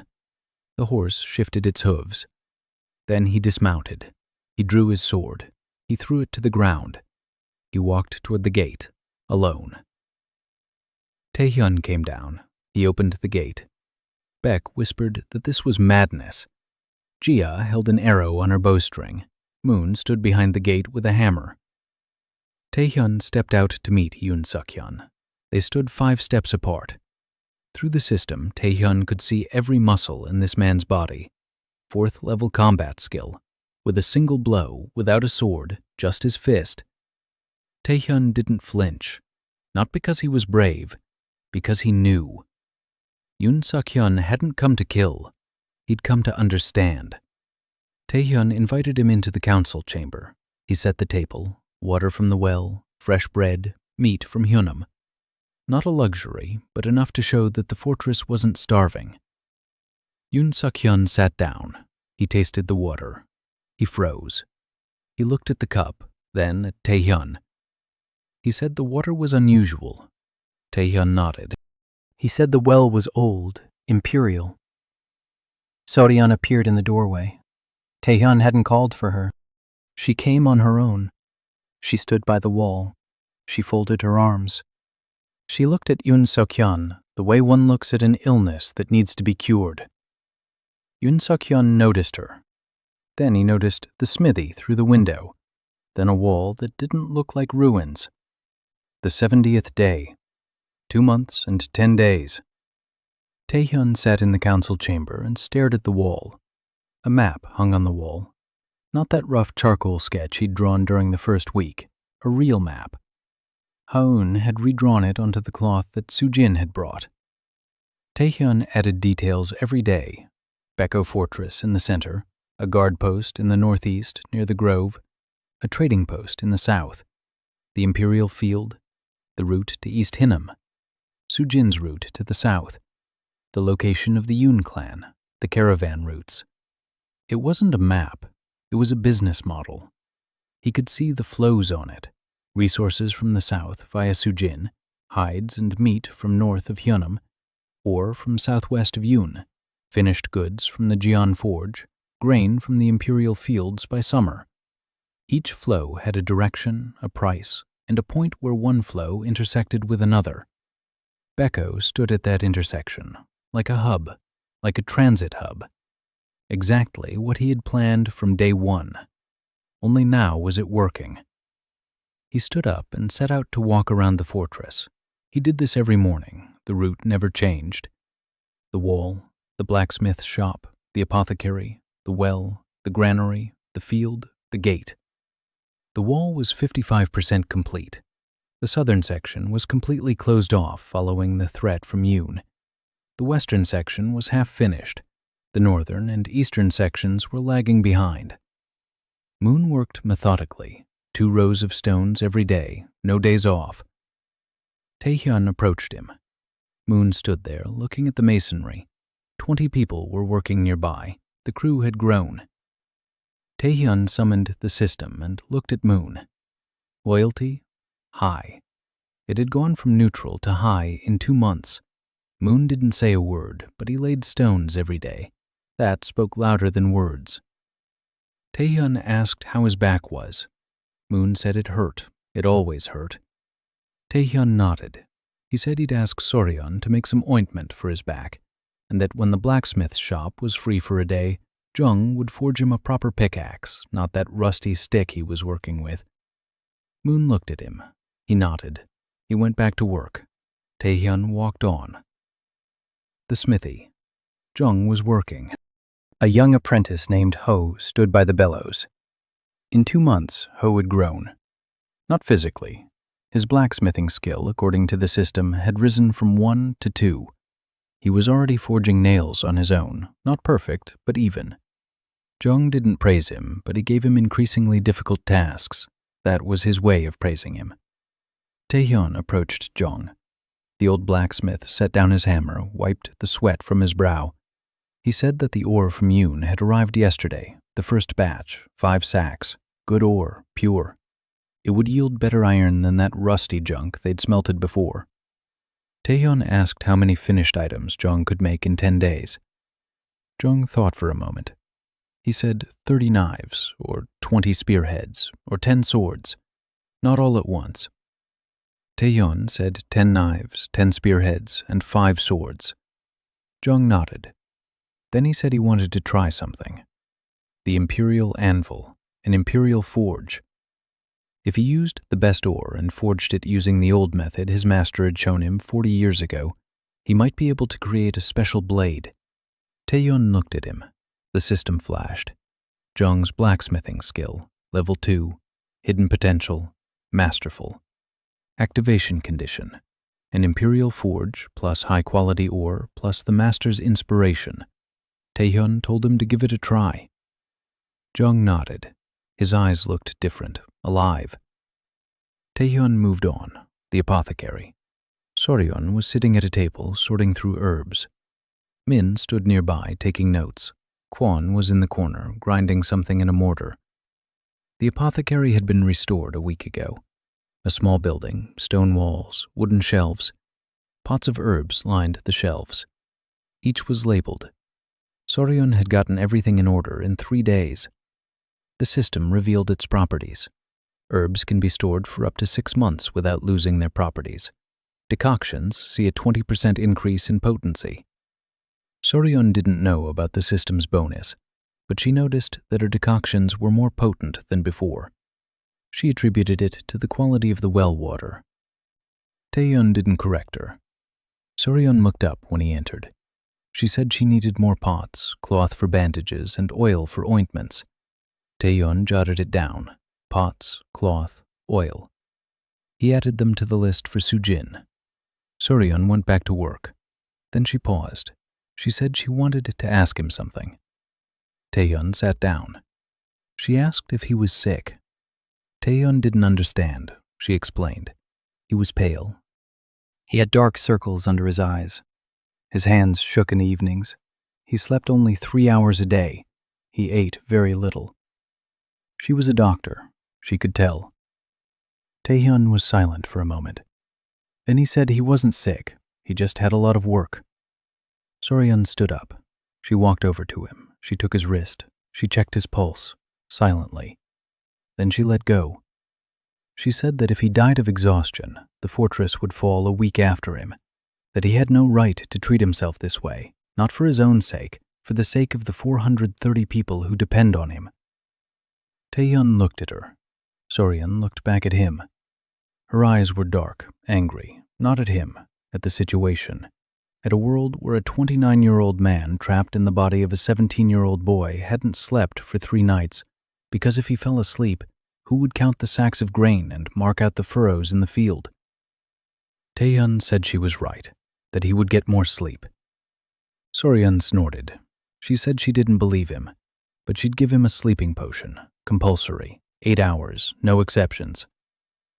Taeyeon started to protest. Soryeon said it wasn't up for discussion. She was the doctor, he was the patient. If he didn't agree, she'd lock him in the pharmacy and tie him to the bed. Taeyeon looked at her face. She wasn't joking. He agreed. That evening, he drank the potion. He fell asleep instantly. He woke up 10 hours later. For the first time in 2 months, he felt like a human being. He walked out of the council hall. Morning. The sun was shining. The fortress was bustling with activity. Hammers were pounding against the wall. A horn blared from the smithy. The air smelled of bread. Children were running around the courtyard. Yeonmi was sitting by the wall with bark and charcoal, counting something. Haun was walking across the courtyard with some notes. Jia was standing on the wall, looking south. Everything was running without him. 10 hours without his involvement, and nothing had collapsed. He stood there watching it all, and for the first time, he thought that maybe he wasn't building a fortress, but an organization, a system that runs on its own. Not because he controls everything, but because everyone knows their place and their task, like a company, like a living organism. On the 75th day, Jung called him to the blacksmith's shop. Taeyeon came. Jung was standing by the anvil. A sword lay on the anvil. Taeyeon approached. The sword was different, not like the 5 that Jung had forged to order. The blade was thinner, the lines were smoother. The steel gleamed not with a gray, but a bluish sheen. Jung said this was the very blade, the finest ore, the old forging method, folded and hammered 32 times, 3 days for a single sword. Taeyeon picked up the sword. It was light, incredibly light for its size. The system flashed. Imperial Standard Blade. Quality, excellent. Bonus, enhanced sharpness, enhanced durability. Additional property, Qi conductivity. Qi conductivity. Taeyeon read it twice. This meant that a cultivator who channeled Qi into this blade would gain an enhanced strike. For a high-level master, such a sword was worth a fortune. Taeyeon had no cultivators, but the Yoon clan did, and so did the So clan. And if word of a Qi-conducting sword spread across the continent, it wouldn't just be refugees heading to Baekho. He looked at Jung. The old blacksmith stood there, staring at his sword. His hands hung at his sides. His face was wet, not from sweat, but from tears. He couldn't speak. 40 years. For 40 years he hadn't forged. He thought his hands were dead, that his skill was gone. But it had been waiting, waiting for the right anvil, the right forge, the right moment. Taeyeon placed a hand on his shoulder. He said this sword would be given a name when a warrior worthy of wielding it was found. Until then, let it stand in the council hall. The 80th day, the 3rd month. The morning began with a horseman appearing on the horizon, alone, from the west. Not a nomad, not a merchant, a warrior. The horse was a fine one, a thoroughbred. His armor was worn but expensive, a sword at his belt, another on his back. Jia spotted him first. She raised her bow. Taeyun climbed onto the wall. He activated the system. The range was at its limit. The system could barely pick him up. Then the horseman rode closer and the data appeared. Yu Min-jae, age 32, skills, combat level 5, swordsmanship level 5, tactics level 4, leadership level 3, cultivation 3rd stage, hidden potential 4th stage, loyalty none. Status, fugitive, former captain of the Huang clan, deserter. Reason for desertion, refusal to obey orders. Content of the order, murder of civilians. Level 5 combat skills, 3rd stage cultivator, swordsman. Taeyun read it 3 times. This was the first true warrior to approach Beko. Not a militiaman, not a hunter, a warrior. A master of the sword. A man who single-handedly could have slaughtered half the garrison. He told Jia not to shoot. He rode down to the gate. He went out, alone. Yu Min-jae stopped his horse 20 paces away. He dismounted. It was hard to watch, Taehyun noticed. His right leg, he was limping. A wound, an old one that hadn't healed well. Min-jae approached. He was tall, broad-shouldered. His face was weathered. His eyes were tired. Not angry, just tired. Like a man who had been walking for a very long time and didn't know where he was going. He said he was looking for a place, not a fortress, not a post, a place, where he wouldn't have to kill those who didn't deserve it. Taeyun asked where he was from. Min-jae replied, the Huan clan in the east. A powerful clan, a large army. He'd been a captain. He commanded 100 men. 3 months ago, he was sent to quell a rebellious village. The village hadn't rebelled. The village had simply stopped paying tribute because the harvest had been destroyed by drought. The order was to wipe them out, everyone. Min-jae refused. He was declared a deserter. His 100 split up. Half stayed with the clan. 12 went with him. Along the way, they went their separate ways, each to their own destination. Min-jae headed west, toward the wastelands, where there are no clans, where there are no orders. He heard about a fortress with clean water. He arrived. Taeyun listened. The system confirmed every word. His pulse was steady. His eyes didn't dart around. Loyalty was absent, but honesty was high. This man wasn't lying. Taeyun said there was a place, and there was work, and that his leg needed treatment. Min-jae looked at him. He asked what kind of work. Taeyun replied that the fortress needed a defense commander, a man who knew how real armies fought. Not nomads with sticks, armies. Because armies would come, no question about it. The question was when. Min-jae was silent. Then he asked how many men he had. Taeyun said 440. About 50 were combat-ready. Among them was 1 world-class archer. 5 were average archers, 15 militiamen with spears, the rest with pickaxes and sticks.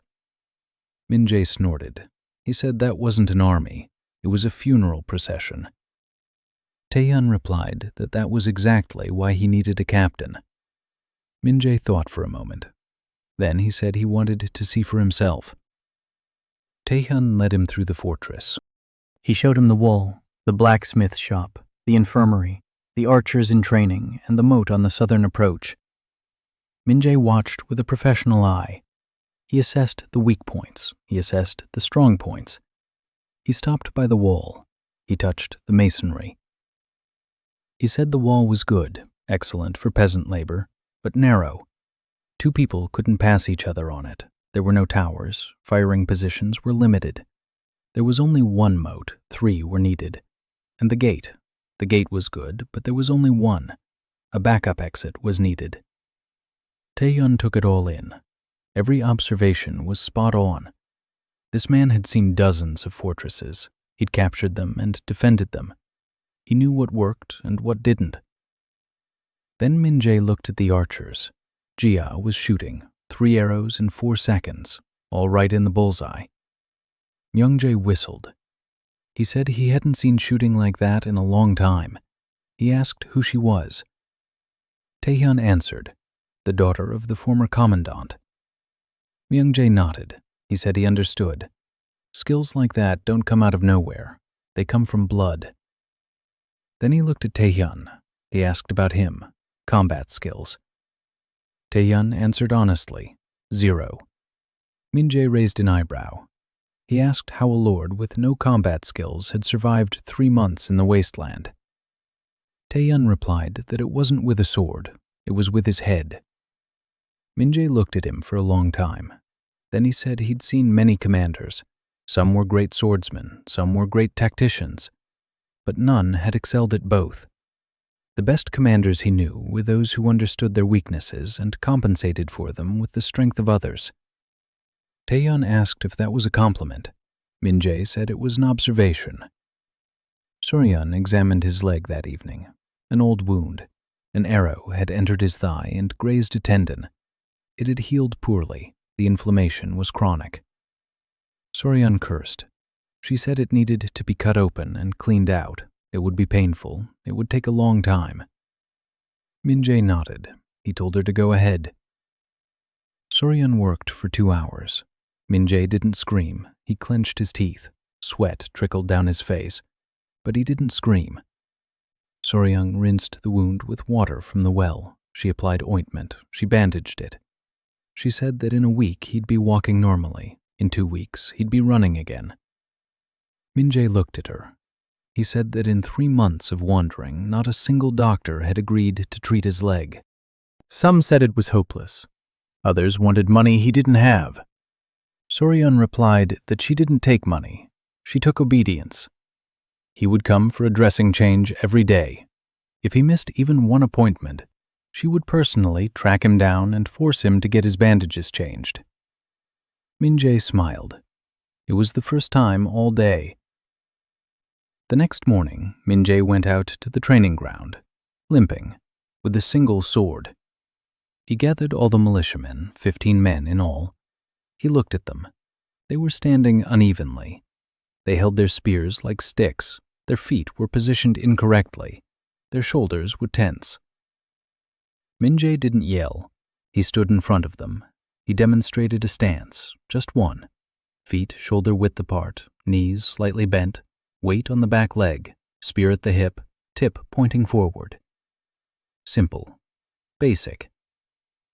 He told them they would hold this stance for an hour. Whoever fell would start over. They held the stance for 20 minutes. Then they began to fall. Min-jae didn't scold them. He corrected them. He demonstrated over and over again. By the end of the first day, 15 militiamen could hold the stance for 30 minutes without falling. It was progress, small, but progress. Taehyun watched from the wall. Jia stood nearby. She watched Min-jae, his technique, the way he moved. Even with his injured leg, every movement was precise, economical, not a single superfluous gesture. She said he was the real deal. Taehyun asked what she meant. Jia said that most of the warriors she'd seen were loud. The 91st day, 3 months. Taehyun stood on the wall and looked out at his field. Green, lush. The sprouts had grown a palm's width taller than usual for this time of year. The imperial standard was working. There would be a harvest by summer, a bountiful one, enough to pay off the debt to the So clan and feed the fortress until the next winter. He climbed down and walked to the council hall. 3 letters lay on the table. The first was from Han. He'd found 2 Min-jae veterans. They're on their way to Baekho. They'll arrive in 5 days. The second was from Soo-jin. She's in Hanchu. She found a merchant willing to buy Chon's blades at double the price. The third was unsigned, no seal, just a sheet of paper with 3 lines. Someone knows about the mandate. Someone is watching. Someone is coming. Taehyun read the third letter 3 times. He placed it on the table. He summoned the system. It showed nothing new. The letter wasn't a trap. The system simply remained silent, as if it didn't know either. He did the letter and put it away in a chest. Then he went to see Min-jae. The captain was standing on the training ground. His leg had healed. So Ryong had kept her word. 2 weeks later, he was running. Not fast, but he was running. Now he was training the militia, 30 men. In 3 weeks, he had transformed 15 men with sticks into 15 men with spears who knew their stances and how to strike. And he'd recruited 15 more. Not warriors, but people who could stand in formation and not run at the first shout. Taehyun showed him an anonymous letter. Min-jae read it. His expression didn't change. He said it could be anyone, the So clan, the Hwan clan, someone from the wastelands, or the fortress itself. Taehyun didn't understand that last part. Min-jae explained. Ancient places have a memory. He'd heard stories from the elders of the Hwan clan. Imperial ruins sometimes behave as if they have a will of their own. Lighthouses light up on their own. Doors open when they need to. Wells gush water the moment the right person arrives. Min-jae looked at Taehyun. He said he wouldn't ask how the boy knew about aquifers, blacksmithing techniques, and the trade gestures of the Haedong era. It was none of his business. But if the fortress responded to his presence, sooner or later someone would notice, and that someone might not be friendly. Taehyun nodded. He knew. The Emperor's system. Day 105. She arrived at dawn. Taehyun was standing on the wall and saw them from afar. 13 horsemen, riding in formation. Not like a bunch of bandits, like a detachment, disciplined. A woman led the way. Even from a kilometer away, he could see how she sat in the saddle, upright, confident, like someone who'd spent half her life in the saddle. Taehyun climbed down to the gate. His hands were shaking, not from the cold, not from fear, from something he couldn't name. He stepped outside the gate, alone. Min-jae stood behind the wall with his hand on his sword. Jia was on the wall with a bow. Caution. The squad stopped 30 paces away. So Eun-hae dismounted. She took off her helmet, short hair, a scar on her neck running from her ear to her collarbone, dark eyes, wet. She stood there and looked at him for a long time. Then she took a step, another one. Taehyun stood his ground.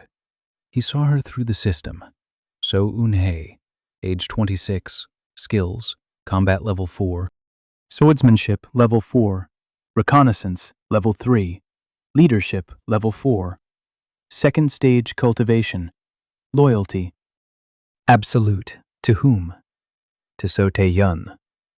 Reason, personal, absolute loyalty. Even before he said a word, she approached him. She stopped 2 steps away, her lips trembled.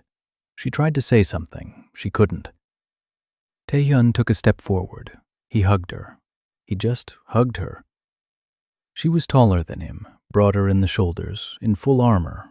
He was a 17-year-old boy in a work shirt. But he hugged her and said that she had come. That was enough. Eun-hae let out a sound, not a word, a sound. Then she hugged him back, tightly.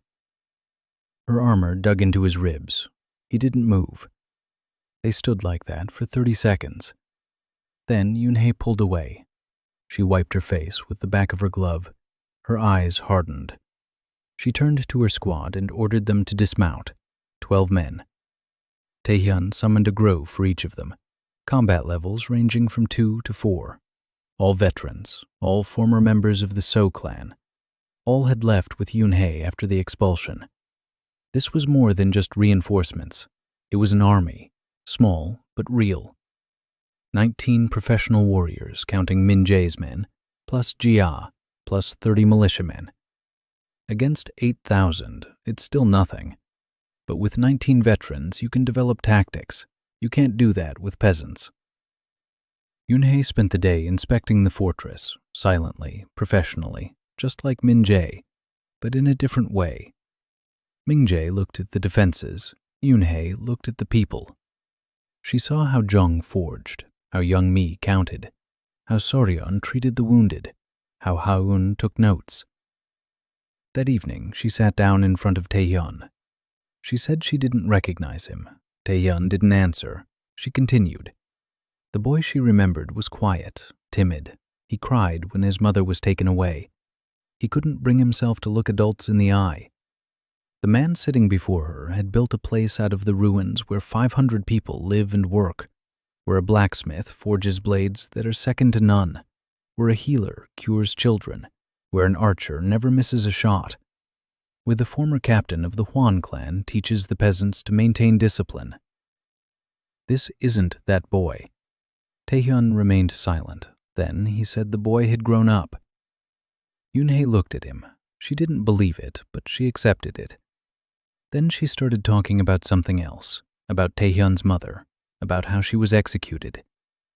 Yoon-hae was there. She tried to stop it. She ended up with a scar on her neck. They cast her out of the clan like a dog. She wandered for 2 years.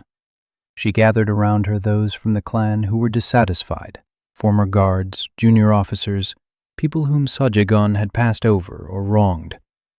12 people. They lived as mercenaries. They took on jobs. They protected caravans.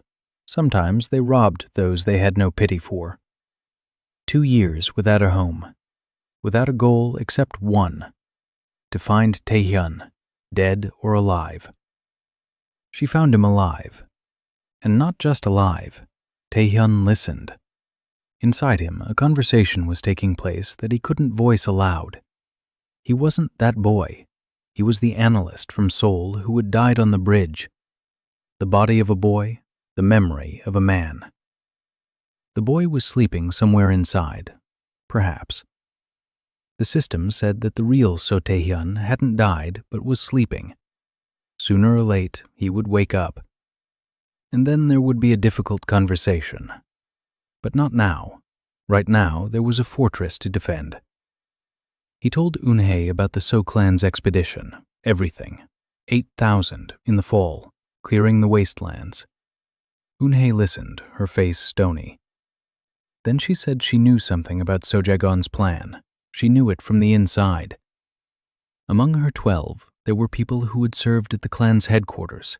They knew the army's structure. They knew the commanders. They knew the weak links. Taehyun looked at her.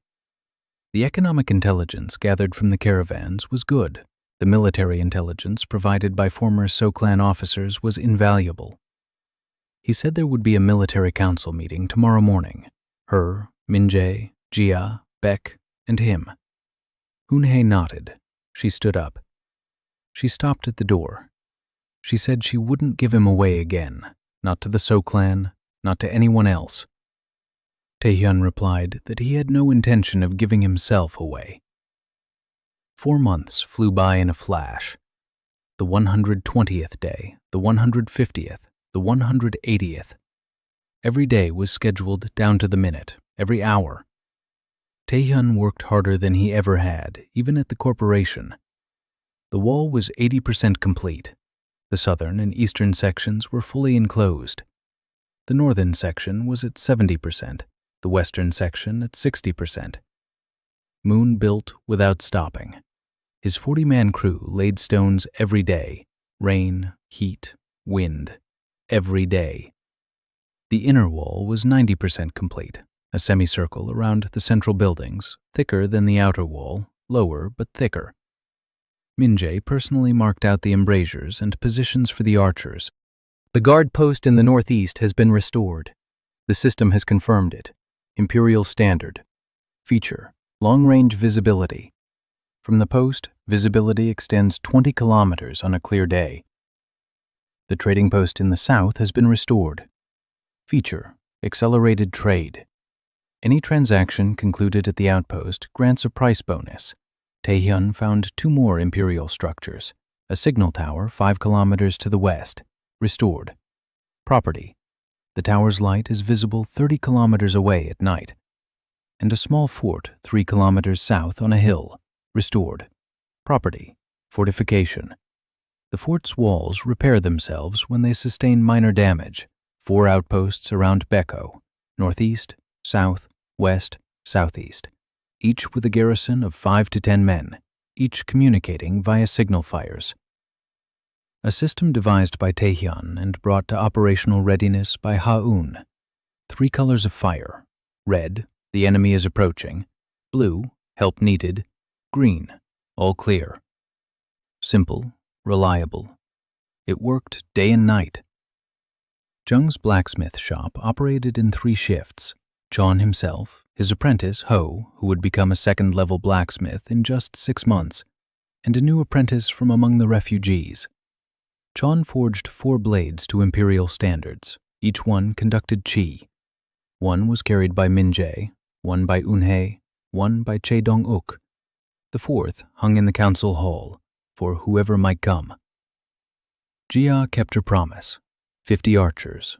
Not all of them were skilled, but all were capable of hitting a target from 30 paces. 10 of them could do so from 50, 3 from 70. Jia herself shot from 100 paces and never missed.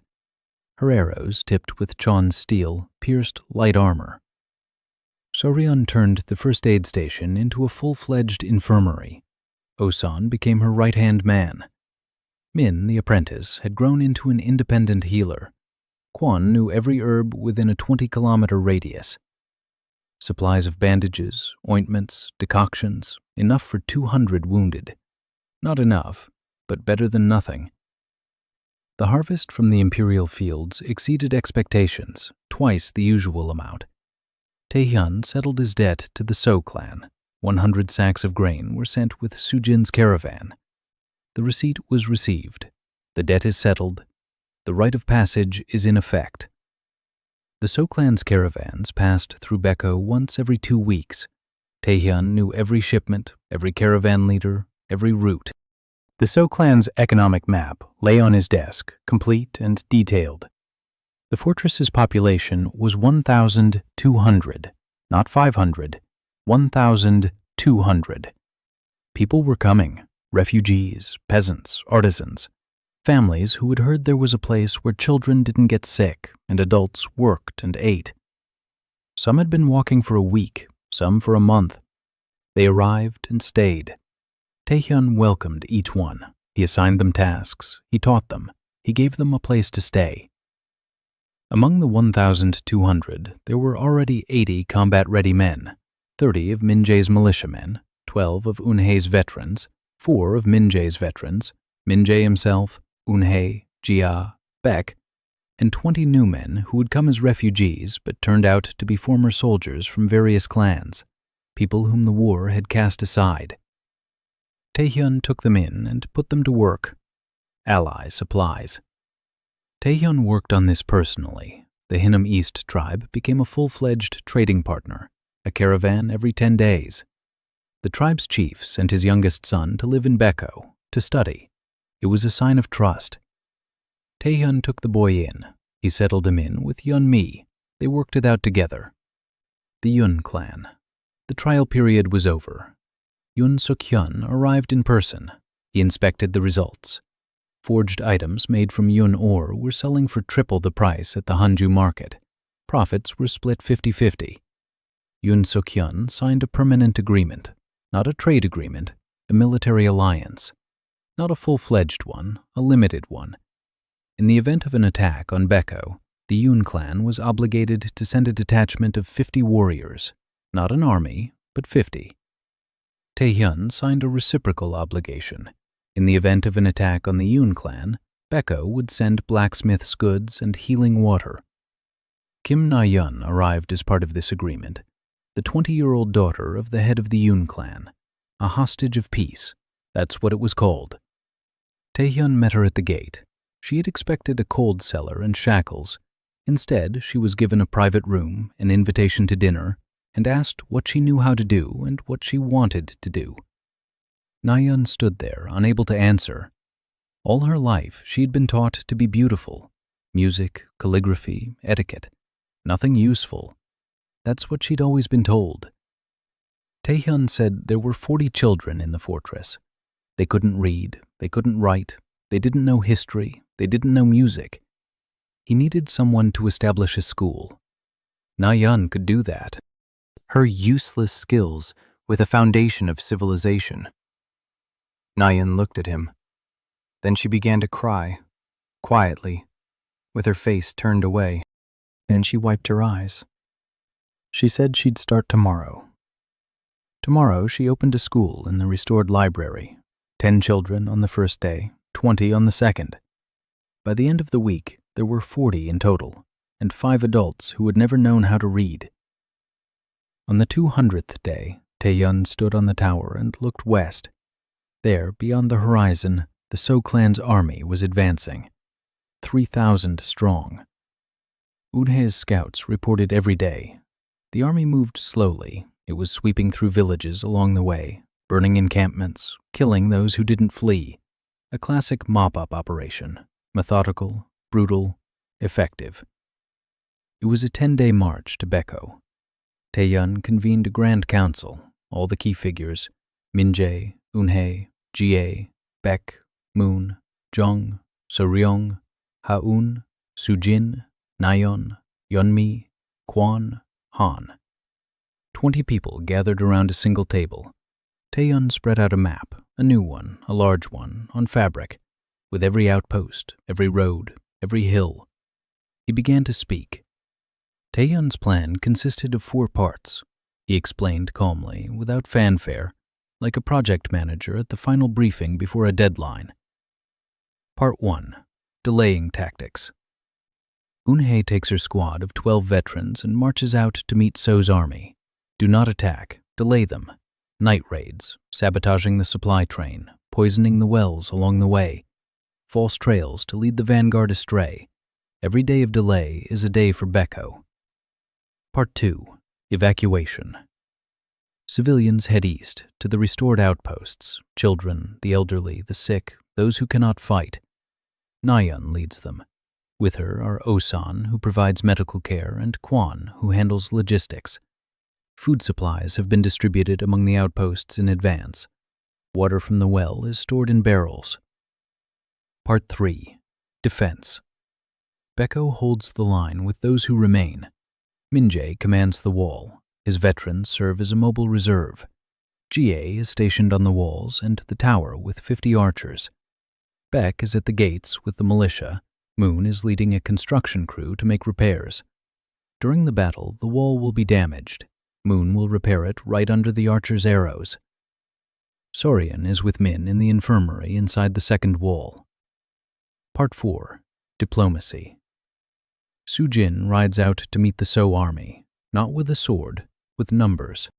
She's bringing the economic analysis that Taeyeon has been preparing for 2 months, a complete map of the So clan's trade flows, the cost of the campaign, the cost of casualties, and the value of Baekho as a trade hub. She'll present this to So Jae-min personally, not in front of the army, but one-on-one. She'll show that destroying Baekho will cost the clan more than an alliance. If So Jae-min refuses, he'll at least take time to think it over.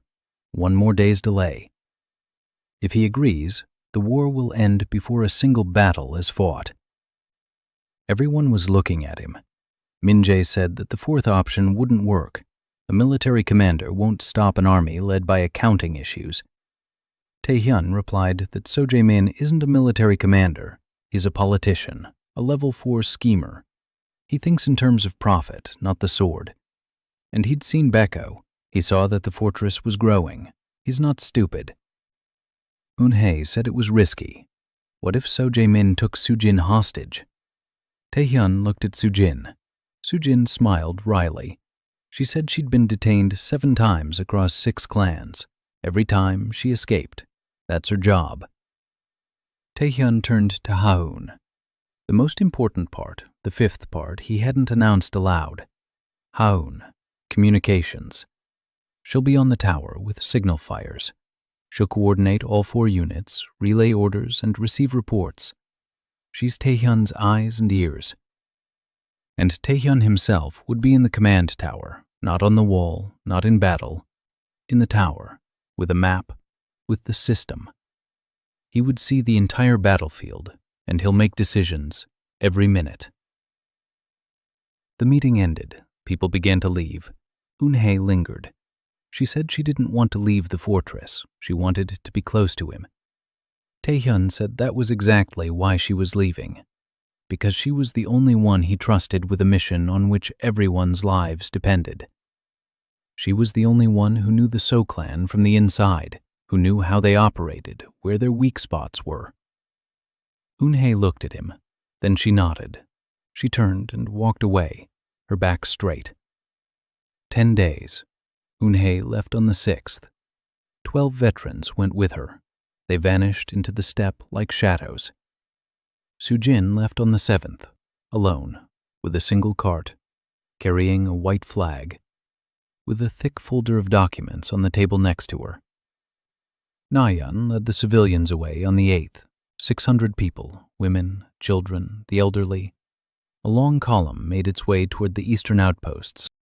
Yeonmi walked beside Na-yeon. She carried a bag of records, all the fortress's figures, all the accounting records. If the fortress falls, the records will remain, and it will be possible to start over. Taehyun stood at the gate and watched. People passed by. Some bowed, some cried.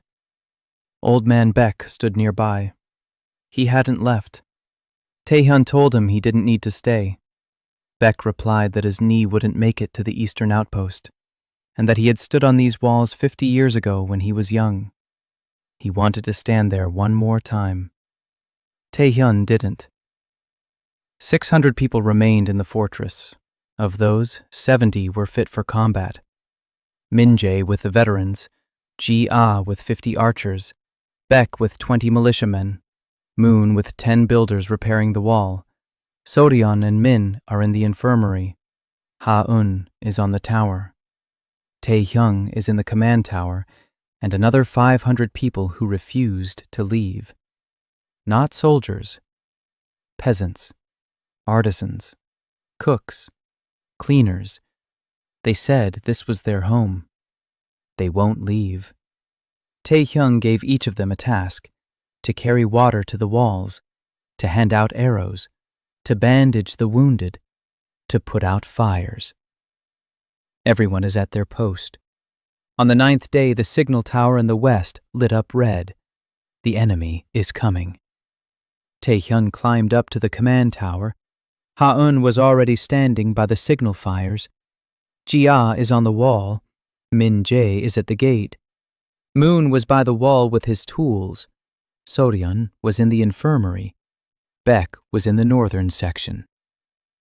Night. The lights of So's army appeared on the horizon, thousands of lights. Taehyun watched them and counted. The lights were spread out, not 3,000 in one place. The vanguard, the main force, the rear guard. Eun-hye's plan worked. The army was stretched out. It had slowed down. Night raids had wiped out part of the supply train. So's scouts were led astray by false trails. Instead of 10 days, the march took 12. 2 days. 2 days that Eun-hye had bought for them. 2 days during which Mu completed 85% of the wall. 2 days during which Jung forged another 100 arrowheads. 2 days during which 50 Yoon warriors managed to reach Baekho. Yoon Suk-hyung kept his word. 50 professionals, armed with swords and spears. Min-jae met them and positioned them on the left flank. That made a total of 120 combat-ready soldiers, against roughly 2,500, who had reached Baekho. Eun-hye took out about 300 of them. She didn't kill them. She slowed them down. She scattered them. Some got lost, some fell behind. 300 minus 3,000 equals 2,700. But fewer actually reached Baekho. Some stayed behind to clear out the villages along the way. Some served as a screen in case of a flank attack. In reality, about 2,000 took up positions at the fortress walls, 20 to 1. Taehyun stood on the watchtower and watched. Dawn of the 10th day.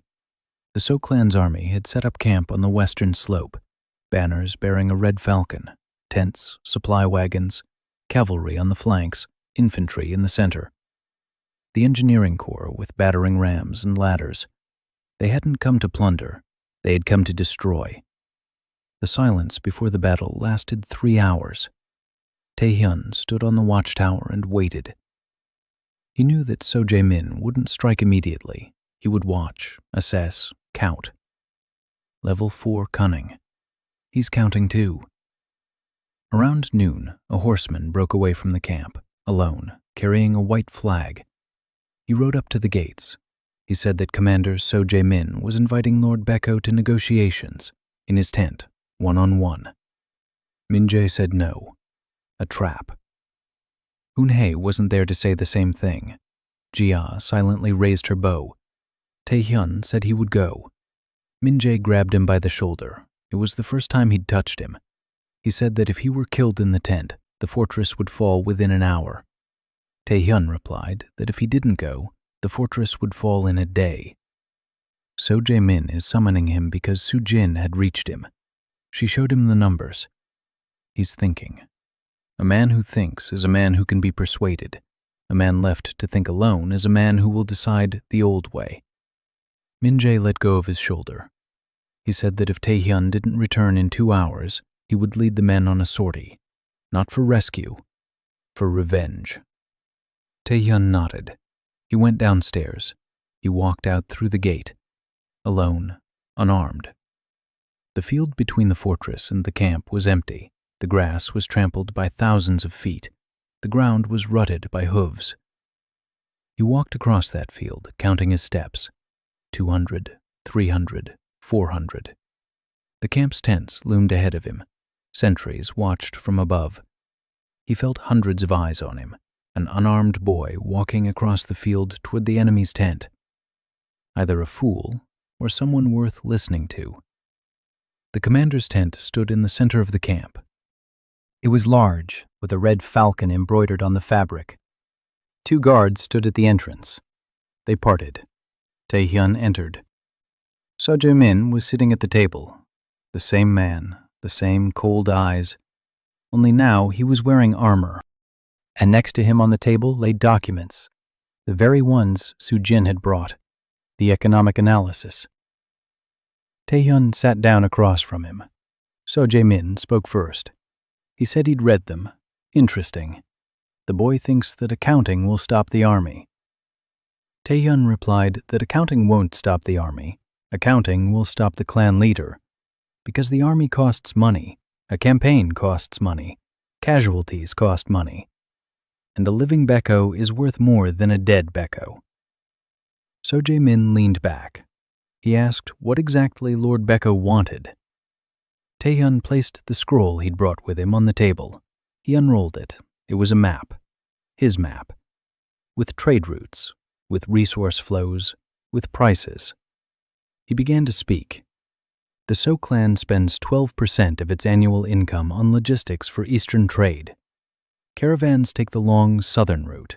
Via Baeko, the journey is 5 days shorter. The savings on each caravan amount to a sum that Taehyun stated precisely. So Jae-min didn't interrupt. Taehyun continued. The Baeko forge forges blades with chi conductivity. Such blades on the market cost as much as a village's annual income. The So clan can buy them. Or it can destroy the forge and lose the source forever. The Imperial Well provides water that heals. The So clan's army loses 15% of its soldiers to disease every year. With access to the water, those losses would be cut in half. Taehyun spoke for 20 minutes. Every statement was backed by a figure. Every figure was accurate. He'd been preparing this analysis for 2 months, at night, when the fortress slept. Haeun helped with the data. Yeon-mi checked the figures. Soo-jin provided market prices. It wasn't a document. It was a weapon. So Jae-min returned silent after Taehyun finished, for a long time. Then he said the numbers looked good, but there was one problem. The order had come from the clan leader, So Jae-gon, personally, to clear out the wastelands, every single site, no exceptions. So Jae-min cannot disobey the order, even if he wanted to. Taehyun had expected this. He said he wasn't asking him to disobey the order, he was asking him to reinterpret it. The order was to clear out. There are different ways to clear out. You can burn it down, you can subjugate it. A subjugated fortress that pays tribute and secures the trade route is an order fulfilled. The fortress has been cleared of its independence. The wording is different. The outcome is better for the clan. Seo Jae-min looked at him. For the first time during the entire conversation, something changed in his eyes. Not warmth. Interest. Professional. He said the boy spoke like an official from the Imperial Chancellery. Taehyun replied that the Chancellery officials also knew how to do the math. Seo Jae-min stood up. He paced around the tent. He stopped. He said that even if he accepted the offer, the army was already here. 2,000 men had set up camp. They had come for blood. If he ordered a retreat without a fight, the officers would mutiny. Reputation, honor. A commander who retreated in the face of a ramshackle fortress is a dead commander. Taehyung nodded. He said he understood, and he proposed a third option, a demonstration, not an assault, a show of force. The army would approach the walls, fire 10 arrows, and the fortress would raise a white flag. Seo Jae-min enters the gates. He accepts the formal surrender. He signs a vassalage treaty. The army departs victorious. The fortress is spared. The Seo clan receives a trading post, a smithy, and access to water. Seo Jae-min gains a reputation as a commander who took a desolate fortress without suffering any casualties. Everyone is satisfied. Seo Jae-min listened, then he sat down, then he laughed, quietly, without joy. He said that in 20 years of service to the clan, not a single enemy had ever offered him victory as a gift. Taehyun replied that it wasn't a gift, it was a deal, and that every deal comes at a price. Seo Jae-min asked what that price was. Taehyun said that the vassalage treaty would contain 3 clauses that Seo Jae-min would not reveal to his brother. First, Baeko pays tribute, but the amount of the tribute is fixed. It cannot be increased without the consent of both parties. Second, the Seo clan has no right to station a garrison in Baeko. The fortress provides for its own defense. Third, Lord Baeko retains the right to enter into trade agreements with any parties, including other clans. Seo Jae-min looked at him for a long time. Then he said that the third clause effectively makes Baeko independent, with a vassalage bow tie on top. Taehyun nodded. He said that that was exactly right, and that Seo Jae-min understood that, and that if Seo Jae-min was smart, he'd realize that an independent trading hub that pays tribute is more profitable than a smoldering ruin that pays nothing. Seo Jae-min sat in silence for 3 minutes. Taehyun counted the seconds. 180. Then Seo Jae-min stood up. He held out his hand, not for a handshake, but for a seal. He pulled the Seo clan's seal from his belt. He pressed it against the scroll that Taehyung had written in advance and carried with him. A red falcon was imprinted on the paper. The treaty was signed. Seo Jae-min said there would be a demonstration in the morning. 10 arrows, a white flag. He would enter, accept the surrender, then leave. And if anyone inside the fortress does something foolish and fires back, he personally will raze Baeko to the ground. Taehyun replied that no one would fire. He stepped out of the tent. His legs felt like cotton. His hands were shaking. He walked across the field, back toward the fortress, and the world around him seemed to be floating. He entered the gate. Min-jae was standing by the wall. His hand was on his sword. Taehyun looked at him. He said 4 words. There will be no war. Min-jae didn't believe him. Taehyun showed him the sealed scroll. Min-jae read it, then he sat down on a rock. Then he stood up. Then he sat down again. In the morning, the Seo clan's army approached the walls. 10 arrows struck the ground in front of the gate. Not a single one hit the wall. Seo Jae-min knew what he was doing. Taehyun raised a white flag. The gate opened. So Jae-min entered, alone, with 2 standard-bearers. Taehyun stepped out to meet him. He bowed, deeply, like a vassal. It took a physical toll on him. Every vertebra resisted. But he bowed, because 1,200 lives were worth a single bow. So Jae-min accepted the surrender, loudly, so that the entire army could hear. Then he leaned quietly toward Taehyun and said that someday they would meet again, and that next time the numbers might not be enough. Taehyun replied quietly that next time the numbers would be greater. So Jae-min smiled wryly. He turned around. He walked out. The army broke camp around noon. It marched eastward, past Baekho, not through it, past it. Taehyun stood on the watchtower and watched as 2,000 men marched away. The banners with the red falcon disappeared over the horizon. Haeun stood beside him, silently. Her hand lay next to his on the watchtower's railing, without touching, almost touching. Soryeon came out of the infirmary. She stood below. She tilted her head back. She shouted that he was an idiot and that she was glad she didn't have to bandage corpses. Then she lit a cigarette. Jia removed the arrow from the bowstring. For the first time in a day. She set down her bow. She looked at her father's tower. The plaque with his name still hung in place. Commandant Park Jung-ho. He had defended this post to the very end. She whispered that she had defended it too. Min-jae stood by the gate. His veterans were nearby. Chae Dong-hook, Yoon Tae-soo, Kang-hyuk, Oh-sang.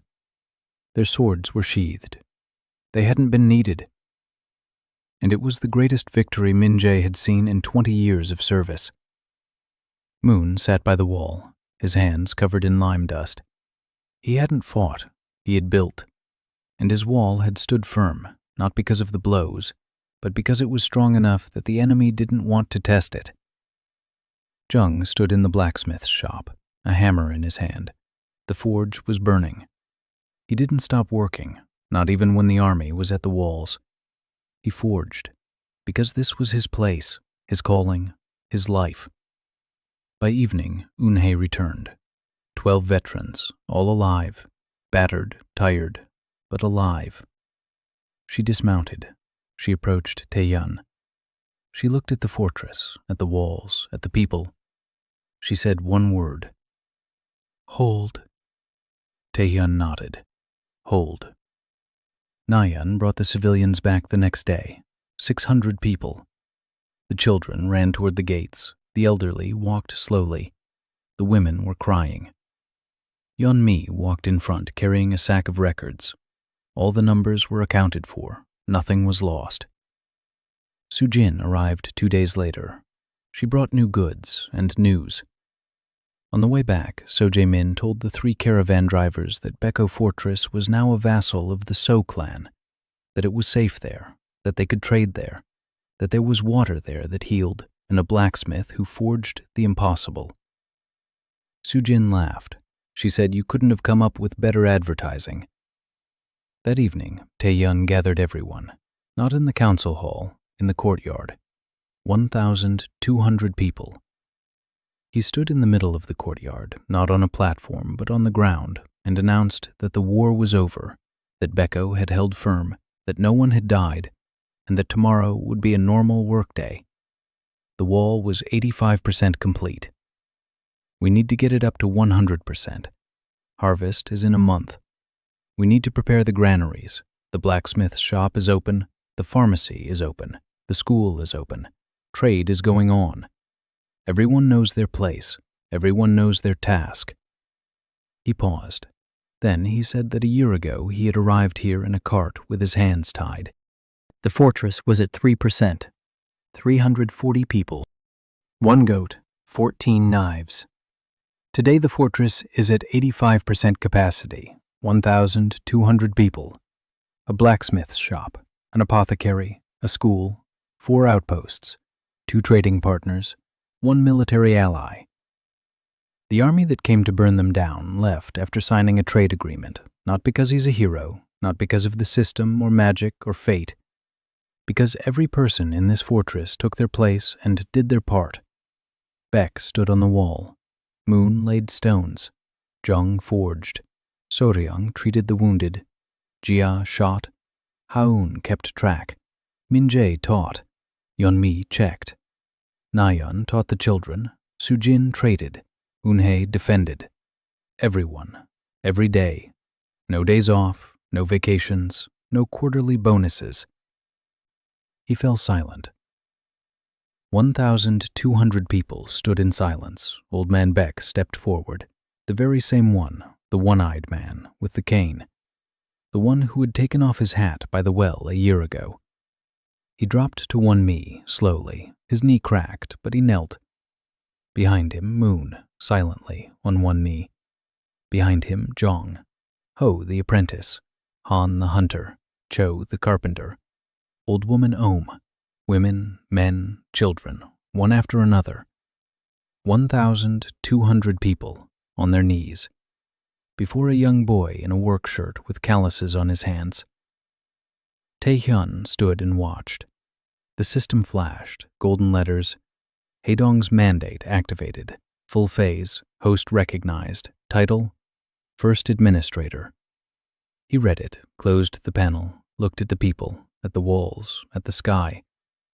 Somewhere in his mind, an analyst from Seoul said that the regional expansion report was finally closed. He smiled, quietly, to himself. Then he said aloud, addressing no one in particular, "The first quarter is closed. Moving on to the second." Haun was kneeling next to Soryeon, Soryeon next to Jia, Jia next to Nayeon, Nayeon next to Eunhae. 5 women, each with her own pain, each having found her place here, each looking at a man who is neither a warrior, nor a hero, nor an emperor, an administrator, a manager, a man who saw in each of them not a resource, but a human being, and who built a world where a person can simply be a person. Taehyun stood in the middle of his fortress. The wind ruffled his shirt. The sun was setting behind the walls that Moon built every day. Smoke from the blacksmith shop rose into the sky. Children's laughter drifted from the school. The well gurgled with clear water. He was home.